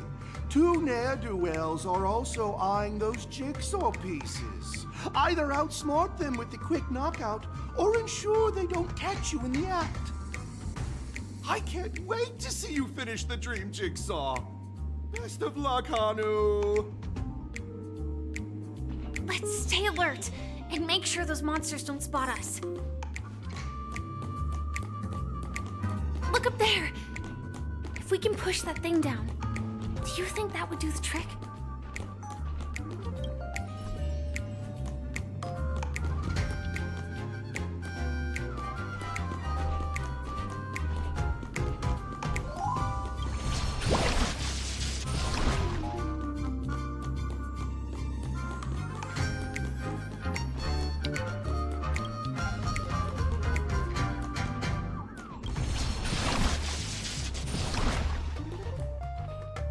Finally, that's all the jigsaw pieces. Let's hurry back.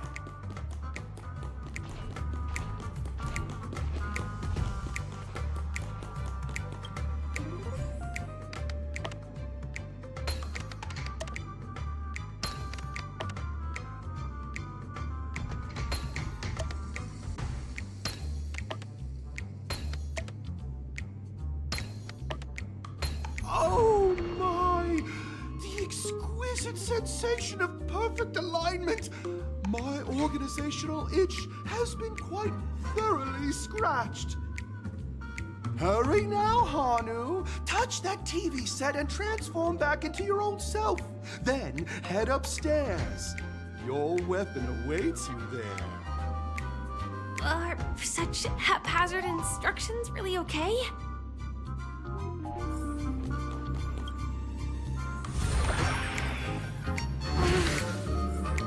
Disconnecting from that thing so suddenly has left me feeling slightly disoriented. Is that Hanu?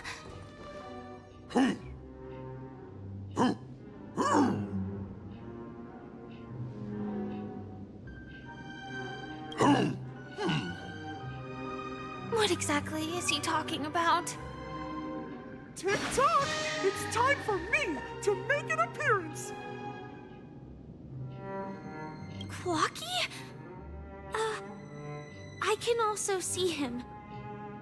Is this character part of the show? In Dreamville, Clocky is everywhere and can do anything! Like right now! I can be your translator! Tick-tock!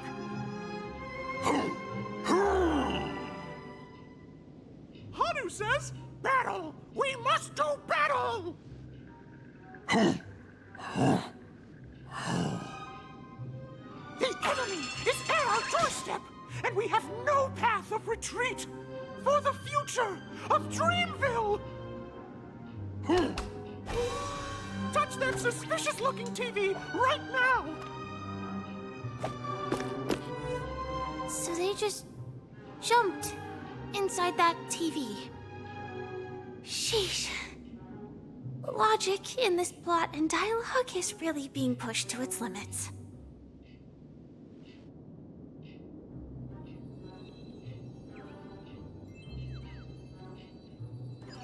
Well, here we go again. Ready? I am gradually getting used to this. Huh. Who knows? I might even be able to perform some high-level moves with Hanu. Oh, did someone say high-level movies just now? That's right, pal. The upcoming script is just exploding with all sorts of high-level shenanigans. Last we saw, Hanu was preparing for battle. Suddenly, he hears heavy footsteps coming from the hallway. The malevolent mischief makers have broken into his home. But brave Hanu won't go down without a fight. He instantly sprints for the storage room, ready for a do-or-die showdown against the baddies. But we still don't have any weapons in hand. Guess what? Hanu's favorite bazooka just so happens to be in that storage room. So get a move on. What a coincidentally convenient plot twist. It'd be even more awesome if the organizers allowed me to wear armor.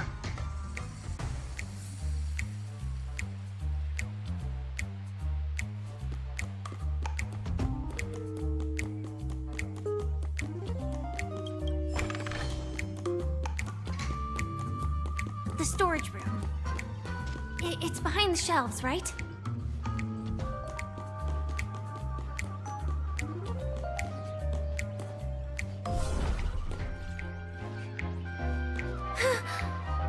He wasn't lying. There's actually a bazooka here.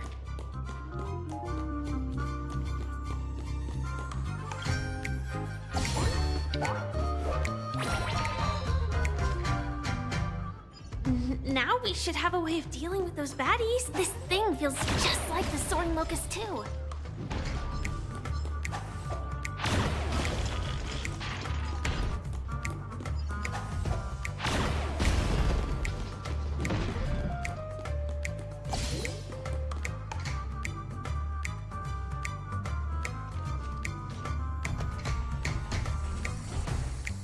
Careful. It looks like we've got more company. Get ready to fire!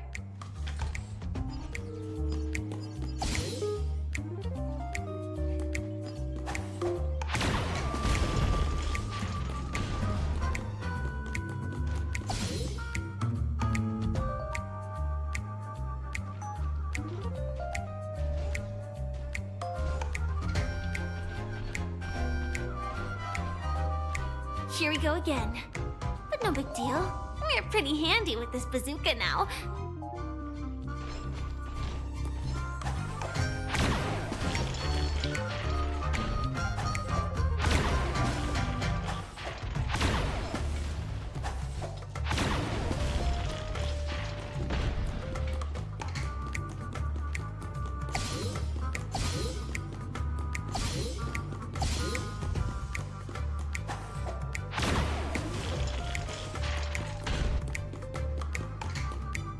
Should be all of them, right?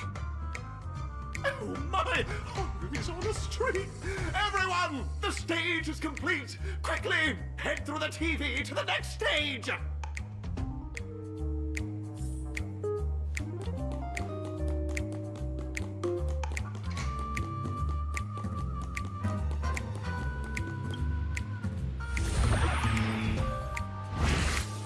Well, that's that.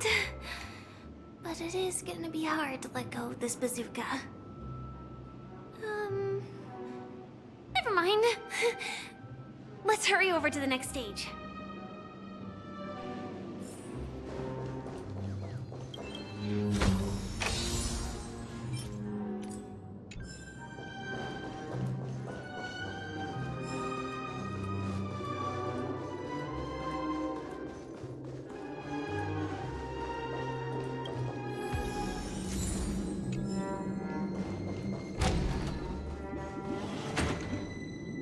Congratulations to both of you! Oh, you've overcome all obstacles and proven yourselves! But, unfortunately, there is only one who can be Penacony's festive superstar. In the final stage, you will face the defending champion.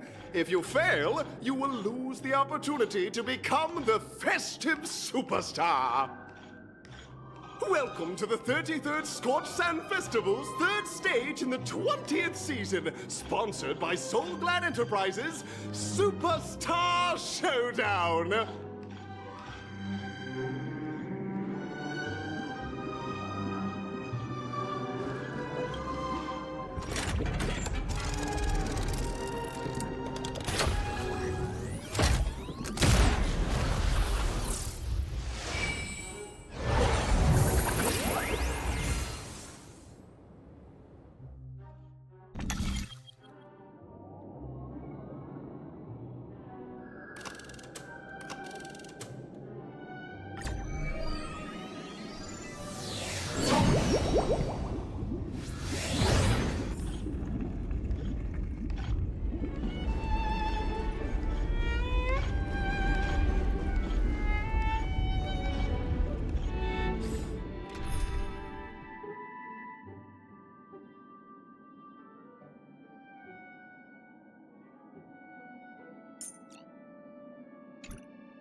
No way, I think I just saw someone.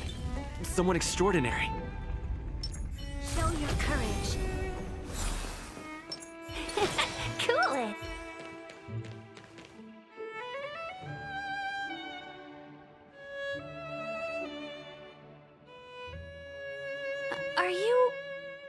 night of beauty?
Behold, this symbol of pure... Time to change tactics.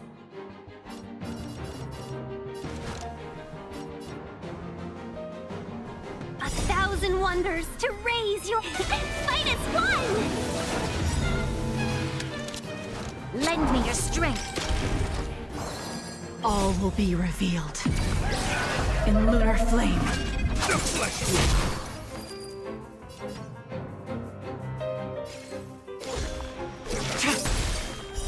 Blade of moonlight. The flesh Friends.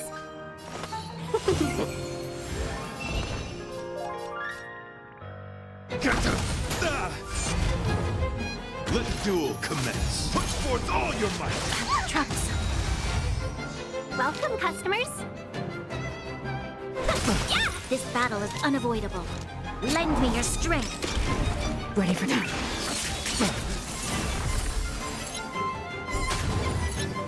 I'm gonna hold everyone back again. Give me strength. Save it for your own skin. Confess.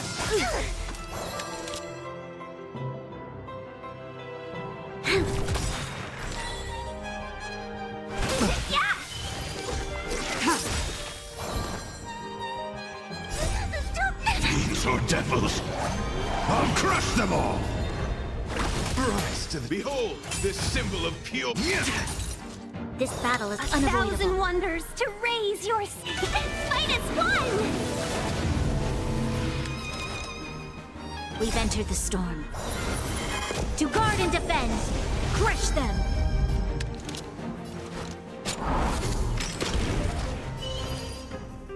All will be revealed. In lunar flame. The flesh wound. Blade of moonlight. The flesh wound. Let's be friends. Get to... Pledged on loyalty. Lend me your strength. No, we're not. The flesh wound. Yeah. Put forth all your might. Protect me, protect me. Save it for your own skin. Stand down. Bear witness to you're fighting a gentleman. All will be revealed. In lunar flame. Blade of moonlight. A thousand wonders to raise your spirits. Fight as one!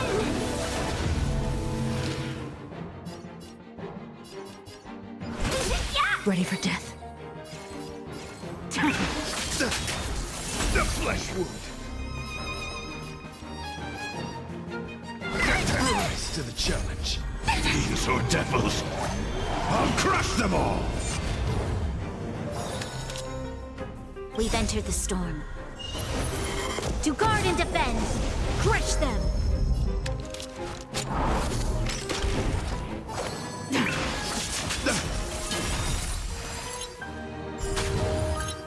All will be revealed. In lunar flame. Rise to to the chase. Confess! Doesn't fall. Put forth all your might!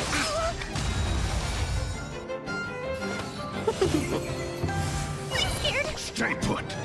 Give me strength. Your assistance is timely. Put forth all your might! Troubles. Rise to the challenge. 1,000 wonders to raise your fight as one!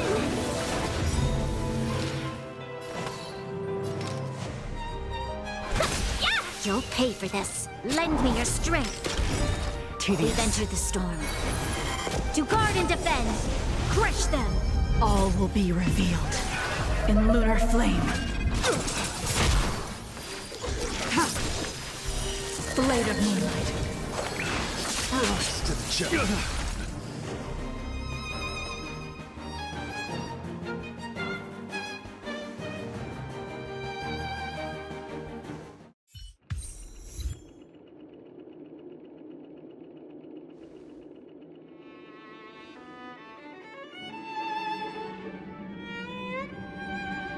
We don't have much time.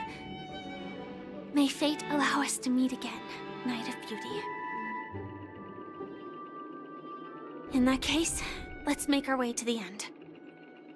Penacony's really thronging with talent. I hope we make it in time.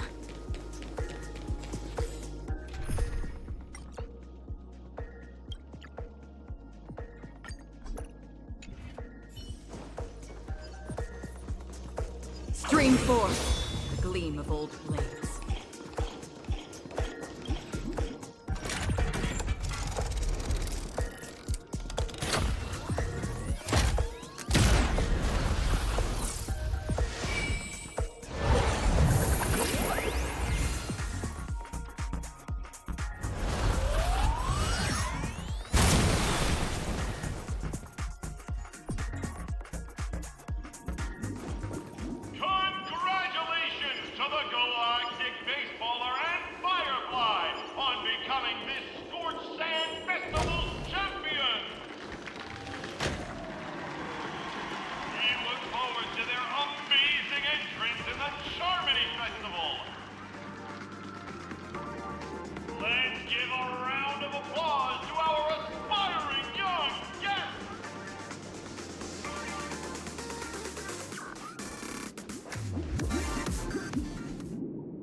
Congratulations to the both of you on becoming the festive superstars of this year's Charmony Festival. Before entering the Grand Theater, I, on behalf of the organizers, extend my sincere congratulations to you, wishing you joy under their radiance.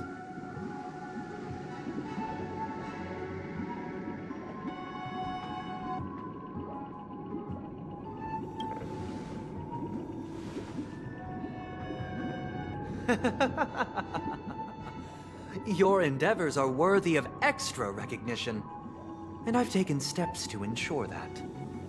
However, this reward is not a material one, but rather the opportunity for an open and honest communication between us.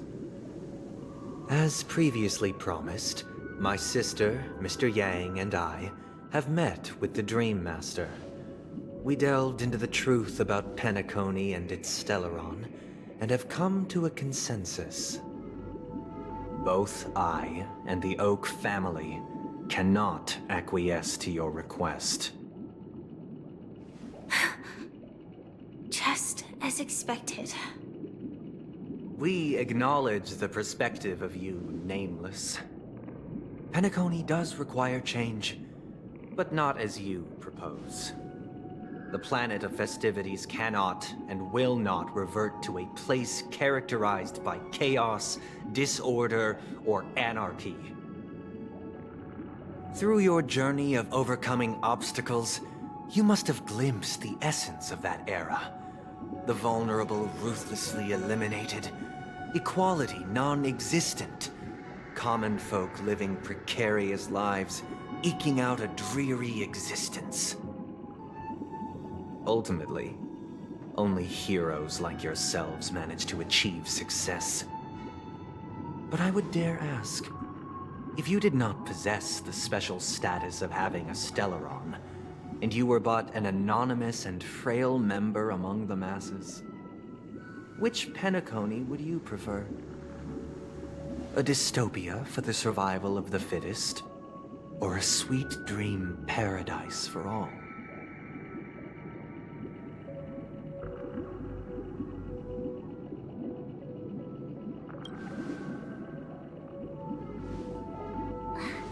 That's not the point! Don't let him mislead you! Mr. Sunday, even if the members of the Oak family can't fully agree on what to do about the Stellaron, now's not exactly the time to be holding an extensive discourse about Penacony's past and future, is it? The Stellaron issue concerns the life and death of everyone on Penacony. If anyone has a better suggestion, the crew is more than willing to listen. Also, it'd be best to tell us the ins and outs of that meeting. This way, we'll at least know what Welt and Ms. Robin are dealing with, and the reason why they failed to make our appointment. Ah, Navigator. That is precisely my intention. With all present, let's begin by discussing the details of that meeting. Let's talk about our tribulations and choices, our ideals and beliefs, and our final course of action. The only path to take.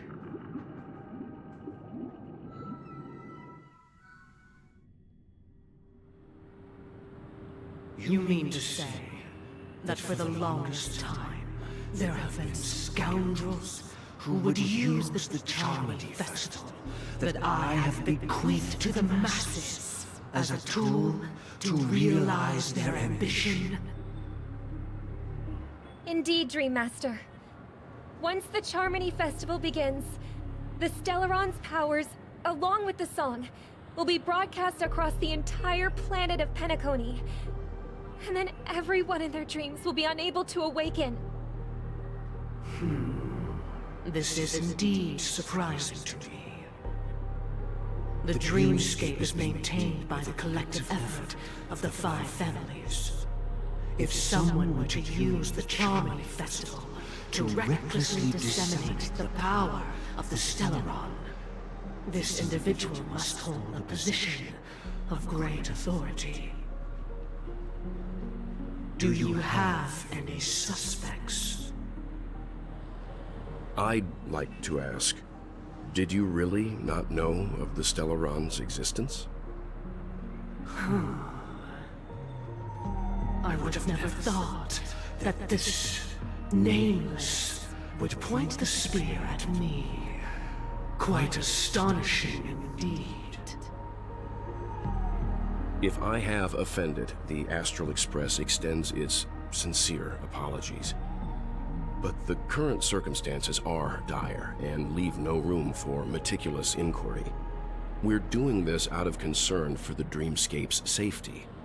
So, if you could, please alleviate our concerns. Dream Master, it's just to prove that the Charmony Festival has nothing to do with the Stellaron. If we're being overly cautious, I will return to the stage to offer tribute in song, just per the arrangement.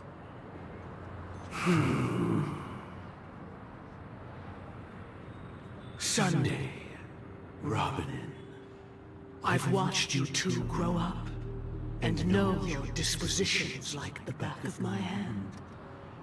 Both of you, right now, can surely be lauded as their most devout advocates. I already know your resolve. The magnitude of this matter is enormous and cannot be taken lightly. Since Mr. Yang has asked with such earnestness, I will personally respond in kind. If there is a need, the entire Oak family will be mobilized to heed your call. Someday, might I ask you to beseech them to cast their light unto me, and question me in their stead, so that no lies may be concealed? I will do as you command.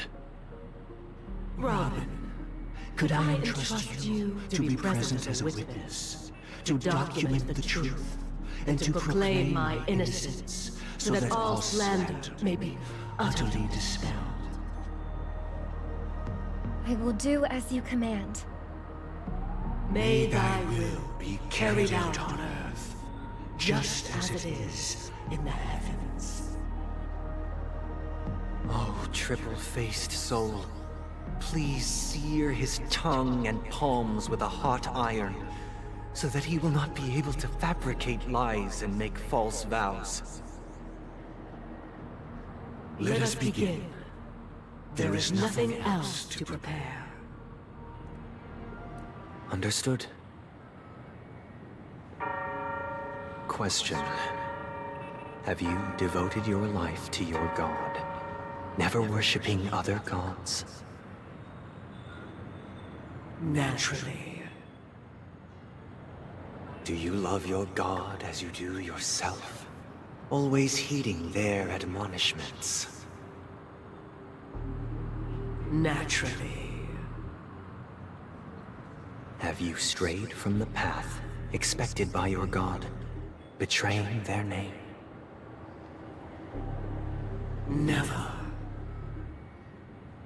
Have you ever been inordinate with your asks of your god, coveting more than the foundation of the creation itself? Never. Then, a final question. Do you swear to fulfill all vows, past, present, and future? With the Eon as my witness, if I do not deliver on my words, or if I renege on my vows, may I be cursed in accordance with divine law. They have seen your faith, and have endorsed your faith. With this, it can be evidenced... Just a moment.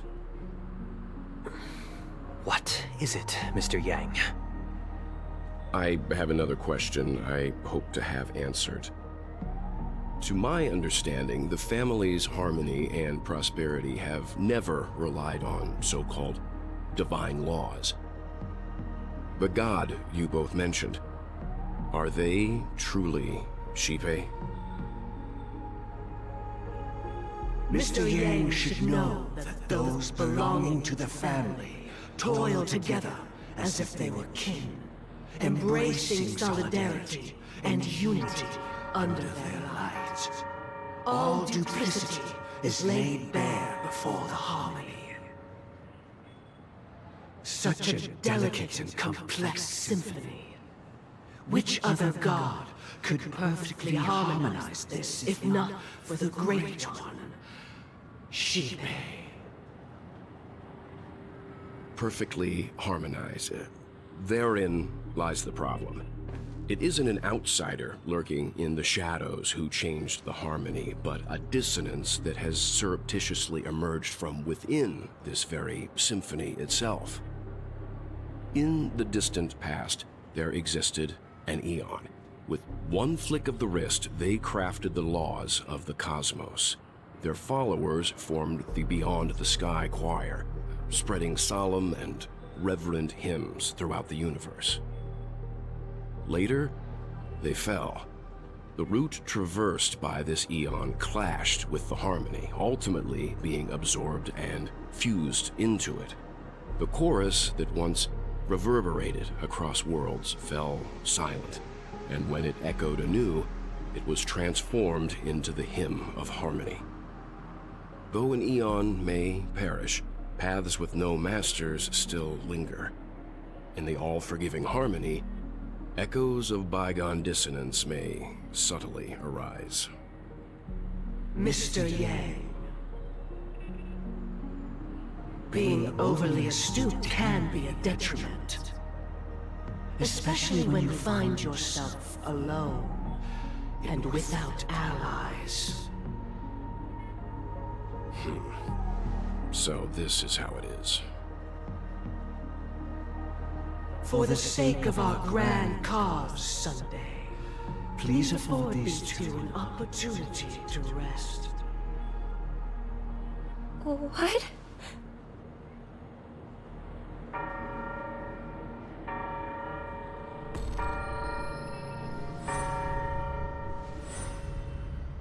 Sorry, Robin.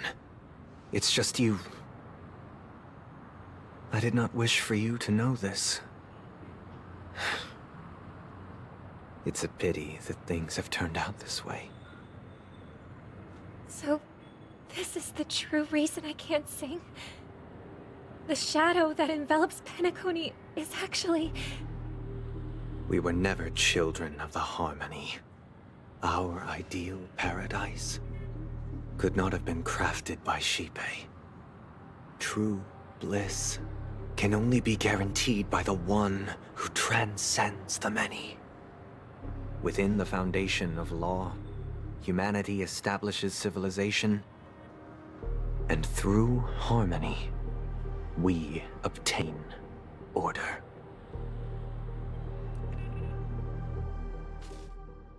Unbelievable. To think that there would be remnants of the Order on Penacony. What have you done with Mr. Yang and Miss Robin? Don't worry. I just gave them some time alone to ponder their fates. You should know that these actions make you an enemy of the Astral Express. Should we need to stand against the Nameless, it would only be myself and the Oak family involved. But we haven't reached that point yet, have we? Your efforts for the justice of Penacony are evident to everyone, and have been widely observed.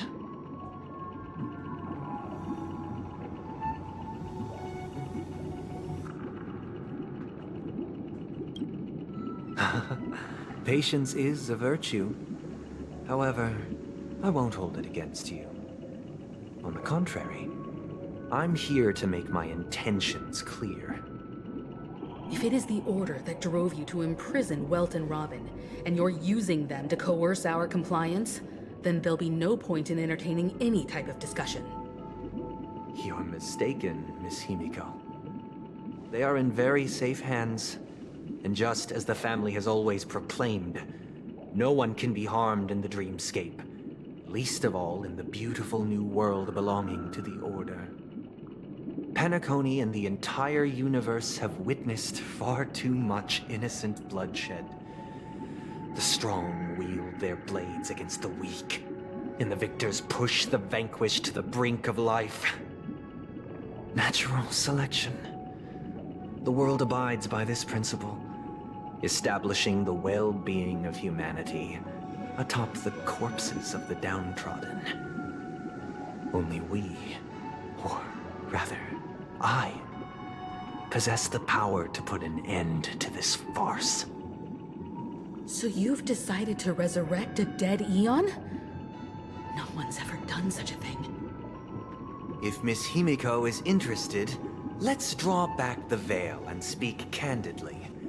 I've always firmly believed that people can understand one another through peaceful means. I'm willing to divulge the unembellished truth as to the intentions of the Order's Pathstriders, so that you will make better judgment for the Astral Express, for Penacony, and for this stretch of the universe. Words can hardly do justice to the beauty of that ideal. So, come with me, everyone. Let us retrace our steps, and see once again where this road leads. Huh? Where'd he go? Welcome. This isn't any location in Penacony's Dreamscape. It's my inner world. The reason the scenery before you remains unchanged is because your consciousness has drawn on similar concepts to fill in the gaps.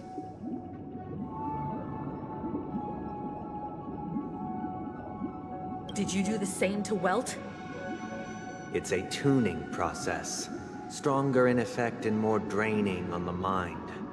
The gray-haired guest has experienced it before, so he should understand what it entails. Tuning allows you to intuitively grasp my feelings, which also means that I cannot hide anything from you. Now, everyone, please look at the huge screen. The road we once took begins here. From this point on, you will witness the numerous decisions I've faced. I've selected a portion of these to share with you. I believe after going through similar predicaments, you'll be able to better understand my thoughts. Let's begin. The first decision. A story about a baby bird. This story happened when Robin and I were very young. We were victims of the Stellaron disaster, and the family's Mr. Gopher Wood, who would later become the Dream Master of Penacony, saw that we siblings had no one to turn to and took us in. Later on, Robin and I lived a time with nary a care in the world. One day, after dinner, while my younger sister and I were lounging about in Mr. Gopher Wood's yard, we spotted a fledgling Charmony dove all on its own. That baby bird was tiny. It didn't even have all of its feathers, and it couldn't sing. When we found it, it was already on its last breath, having fallen into a shrub, probably abandoned by its parents. We decided to build a nest for it right there and then. However, thinking back, that winter was unusually cold, with fierce winds at night in the yard, not to mention the many poisonous bugs and wild beasts in the vicinity. It was clear that if we left the fledgling in the yard, it stood no chance of surviving until spring.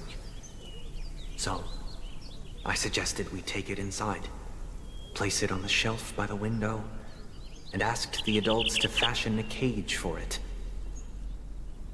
We decided that when it regained its strength enough to spread its wings, we would release it back into the wild. The tragic part, something that we'd never considered, was that this bird's fate had already been determined long before this moment. Its destiny was determined by our momentary whim. Now, I pass the power of choice to you all. Faced with this situation, what choice would you make? Stick to the original plan, and build a nest with soft net where the Charmony dove fell. Or build a cage for it, and feed it, giving it the utmost care from within the warmth of a home. I eagerly await your answer.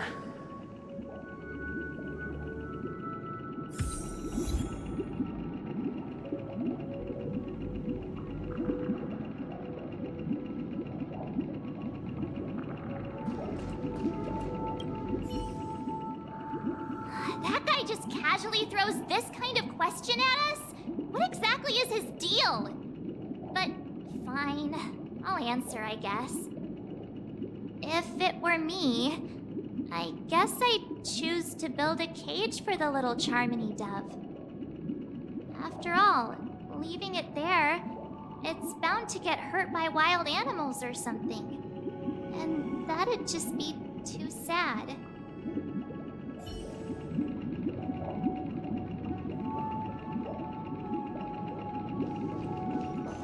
It looks like he really has no intention of imprisoning us. If it's just a quiz, I suppose it's fine to humor him. Back to the question.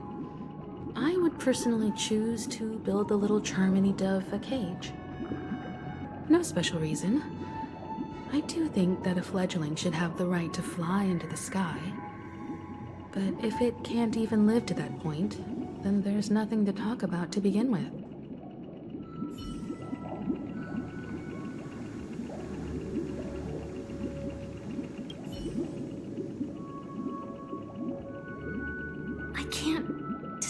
his intentions right now. But based solely on that question, I would probably choose to build that dove a cage. Even if I was gonna release it back into the sky, it'd have to be strong enough to fly first. If I left it where I found it, I fear it'd never get the chance to fly ever again.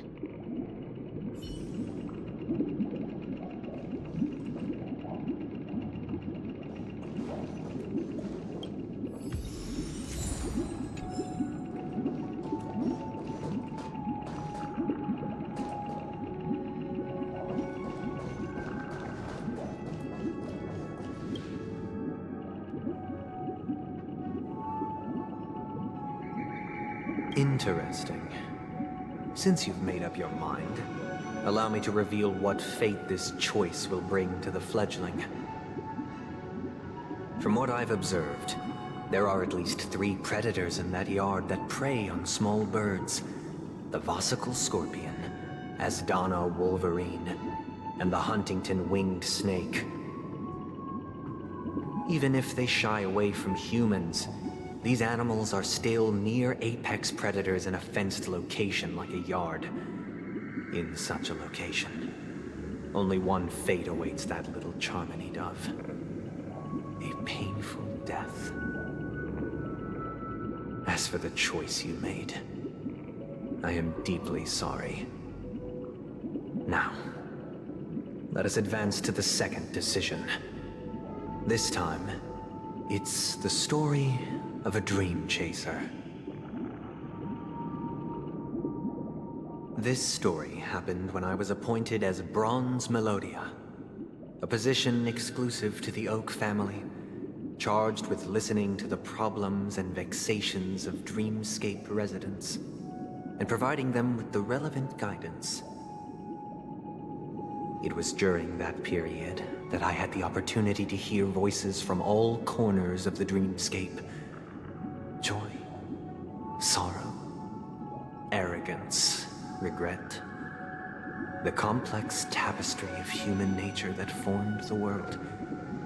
And I was fortunate to catch a glimpse of it. He was a dream chaser, and an illegal stowaway.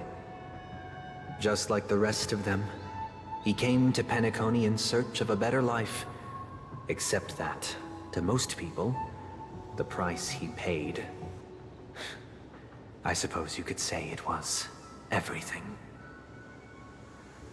He told me, I sold everything I could at home. The house, the land, even his 2 children. He said he could not afford to raise them, and that at least they could eat if they lived as slaves. He had a plan in place. He would buy back his children once he had made his fortune, and enjoy Penacony's beautiful dream with them. Alas, his plan to smuggle himself was somewhat clumsy, and he was sniffed out by those pig-headed hounds. After hearing the Dream Chaser's story, I immediately appealed to the Bloodhound family to cease their pursuit. That way, at least he could live peacefully. But I was still too naive to the ways of the world. I did not anticipate that what I thought was a kind gesture would later lead to dire consequences. I'll tell you the outcome soon. For now, I'd like you all to make a choice.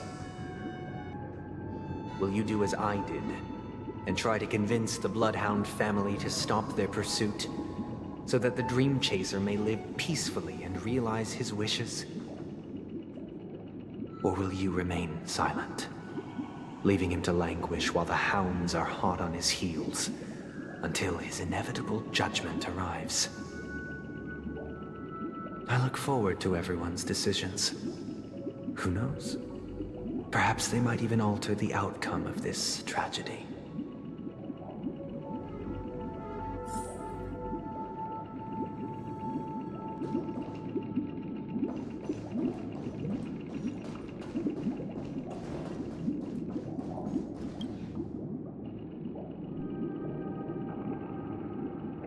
It seems you, like me, are pondering whether a different choice could have led to a better outcome. Sadly, his fate would only be more tragic. Say he never gets caught. He would only die from delirium. The methods with which illegal stowaways enter dreams are unorthodox. Not flawless like the hotels. Living in the dreamscape would be a mere pipe dream. Should he be apprehended? Could the hounds afford to turn a blind eye? The answer is a definitive no. They couldn't bear the resulting consequences, and thus wouldn't dare extend a helping hand. As to your choice, I once again offer my heartfelt apologies. Next comes the third and final decision. And the story this time is my own. This story happened the day I was appointed the Oak family head. At that time, Mr. Gopherwood was the current Dream Master, and as per his wish, we had a private conversation. What surprised me was that the Dream Master had only come to deliver a letter to me. He let me read its contents, and it was a letter from my sister. The letter contained the usual pleasantries, anecdotes from her travels, nothing out of the ordinary. Just as I started wondering how this letter related to our discussion, the Dream Master began to speak. Do you know who wrote this letter? My sister, of course. But why would you personally visit me to hand me a letter from my sister containing mere trivialities? To help you grasp the full scope of this issue. Do you know where Robin is at this moment? From what the letter indicates, she must be in Caspelina 8, correct? She's touring there right now. Correct. Has she mentioned anything about a stray bullet? A stray bullet? What? A war has broken out on that planet. It is because of this very reason that Robin chose this destination. To spread the word of the Harmony. And to save the lives of that planet. She personally made for the front lines. She hoped to ease the people's suffering with song, and was willing to brave mortal danger to deliver the IPC's medical supplies. Unfortunately, stray bullets show no such compassion. Is she all right? If the operation was successful, she should probably be recovering in the field hospital. By the eon above, the bullet struck her neck directly, yet possibly as a reward for her consistent deeds of harmony, it didn't hit any vital arteries. Once you've attended to your outstanding tasks, it'd be advisable to write her back as soon as possible. Those damned savages! I'll pack my bags right away. My gratitude for bringing this to my attention, Mr. Gopherwood. Now you understand why she always wears such elaborate neck ornaments, don't you? How could this happen? Miss Robin. It's all in the past, so please don't worry. I share this in the meager hope that you will understand the Harmony's limitations and predicament. As grandiose as the strong defending the weak sounds, many times, it is nothing more than wishful thinking. Likewise, I've prepared one last question, one last choice. But rest assured, this choice will not have any grave consequences. Because this is merely a figment of imagination. A nightmare that has haunted me through countless nights. If you ever had the opportunity to make a choice like I did, would you still support Robin's journey on the path of harmony?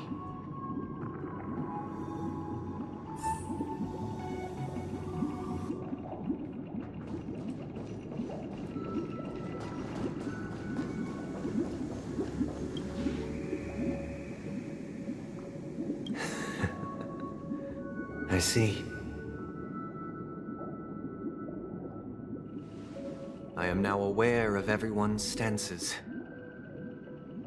Raising these questions merely serves to illustrate one point. The plight of Penacony cannot be salvaged by the harmony.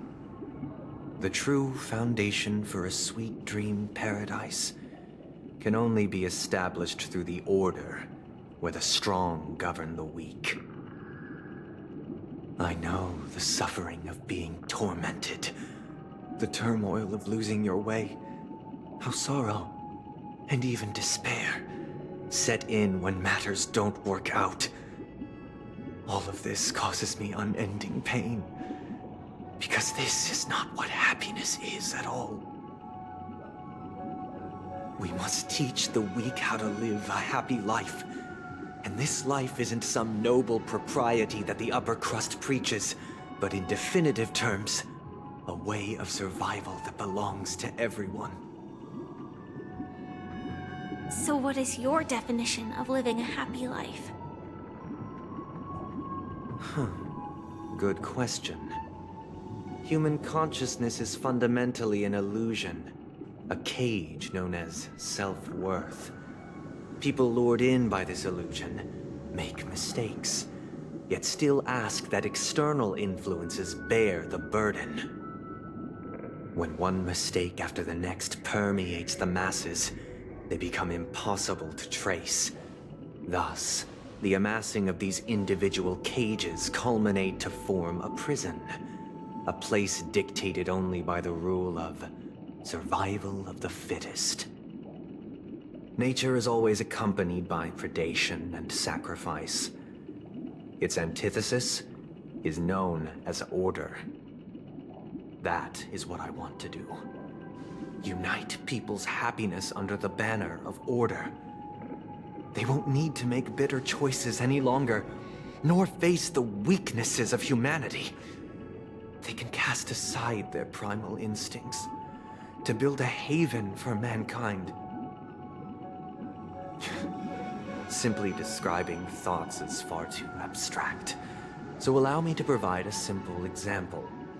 As you all may know, there are societal norms like weekends and long weekends that exist on some worlds.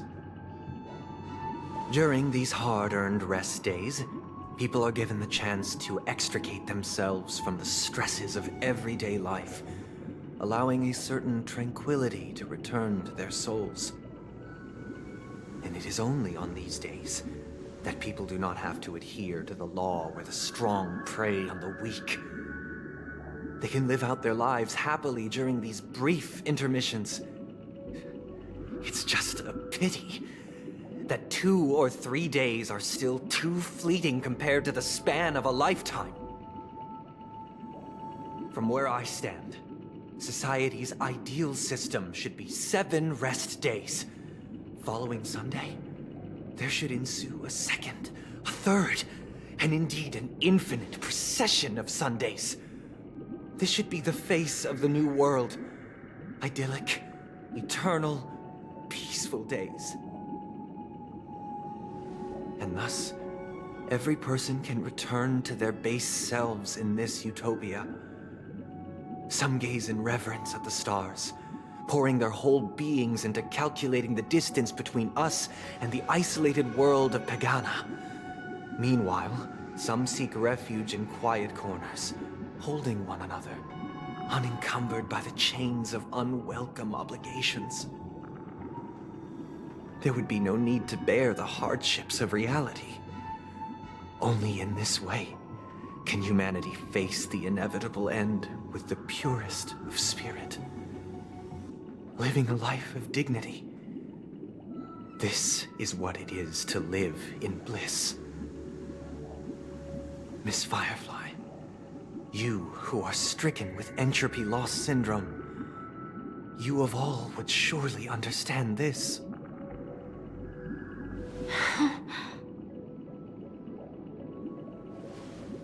It sounds like a flawless theory.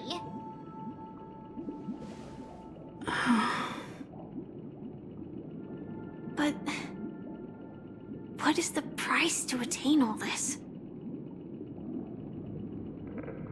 The cost is minute, merely a personal and eternal sacrifice. If this paradise is to be maintained for everyone, someone must remain trapped in solitary awakening until the end of the cosmos. Awakening. Which means that this so-called paradise is still a dream. Stepping into this paradise means forsaking reality, correct? It is not forsaking, but transcending. Flesh, blood, sorrow, weakness.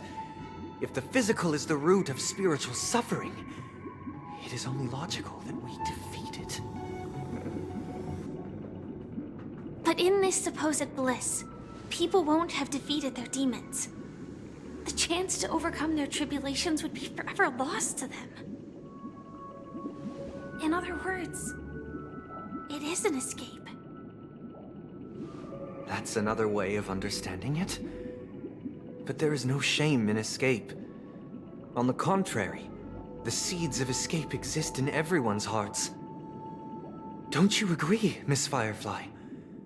And as to why we sleep, it is because we are afraid to awaken from our dreams. But this is not in conflict with the grand plan. Only in acknowledging this can we truly understand the frailty of human nature, and from there, show compassion and protection.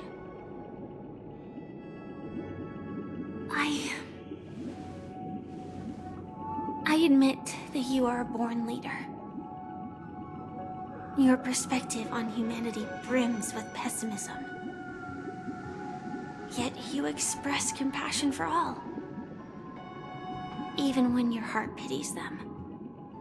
But unlike you, I live for the self. From my perspective, individuals making choices for themselves is their birthright. The want to escape may be innate in the weak. But whether they are weak or not, it is not up to another to decide. Perhaps in your mind, you also view me as weak?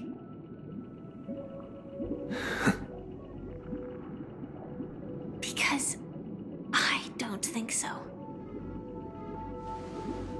Since Miss Firefly has said her piece, the Astral Express will also naturally give you our answer. We'll leave it to you. Just as Mr. McHale instructed before. Tell him our choice.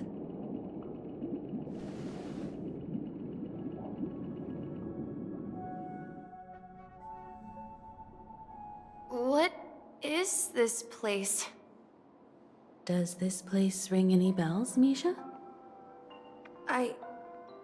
I don't know, but I feel a sense of déjà vu. What is this place? It's the realm within a dream bubble. This was left to the Astral Express by a nameless, but weirdly, when we entered it, it was completely empty. Dr. Edward from the Dreamscape sales store told me that dreams are formed from memories, and a dream bubble can't take shape if its core is empty.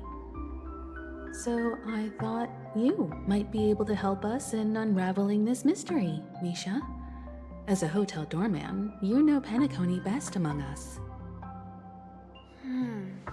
I don't know much about dream bubbles, but if you want to figure out what this mansion is, I'll do my best. I'm counting on you then. Himeko, I still don't get it. Why were you so sure that Misha had a connection with this dream bubble? I wasn't sure. It was just a hunch. But since Misha feels familiar with this place, my hunch might be correct.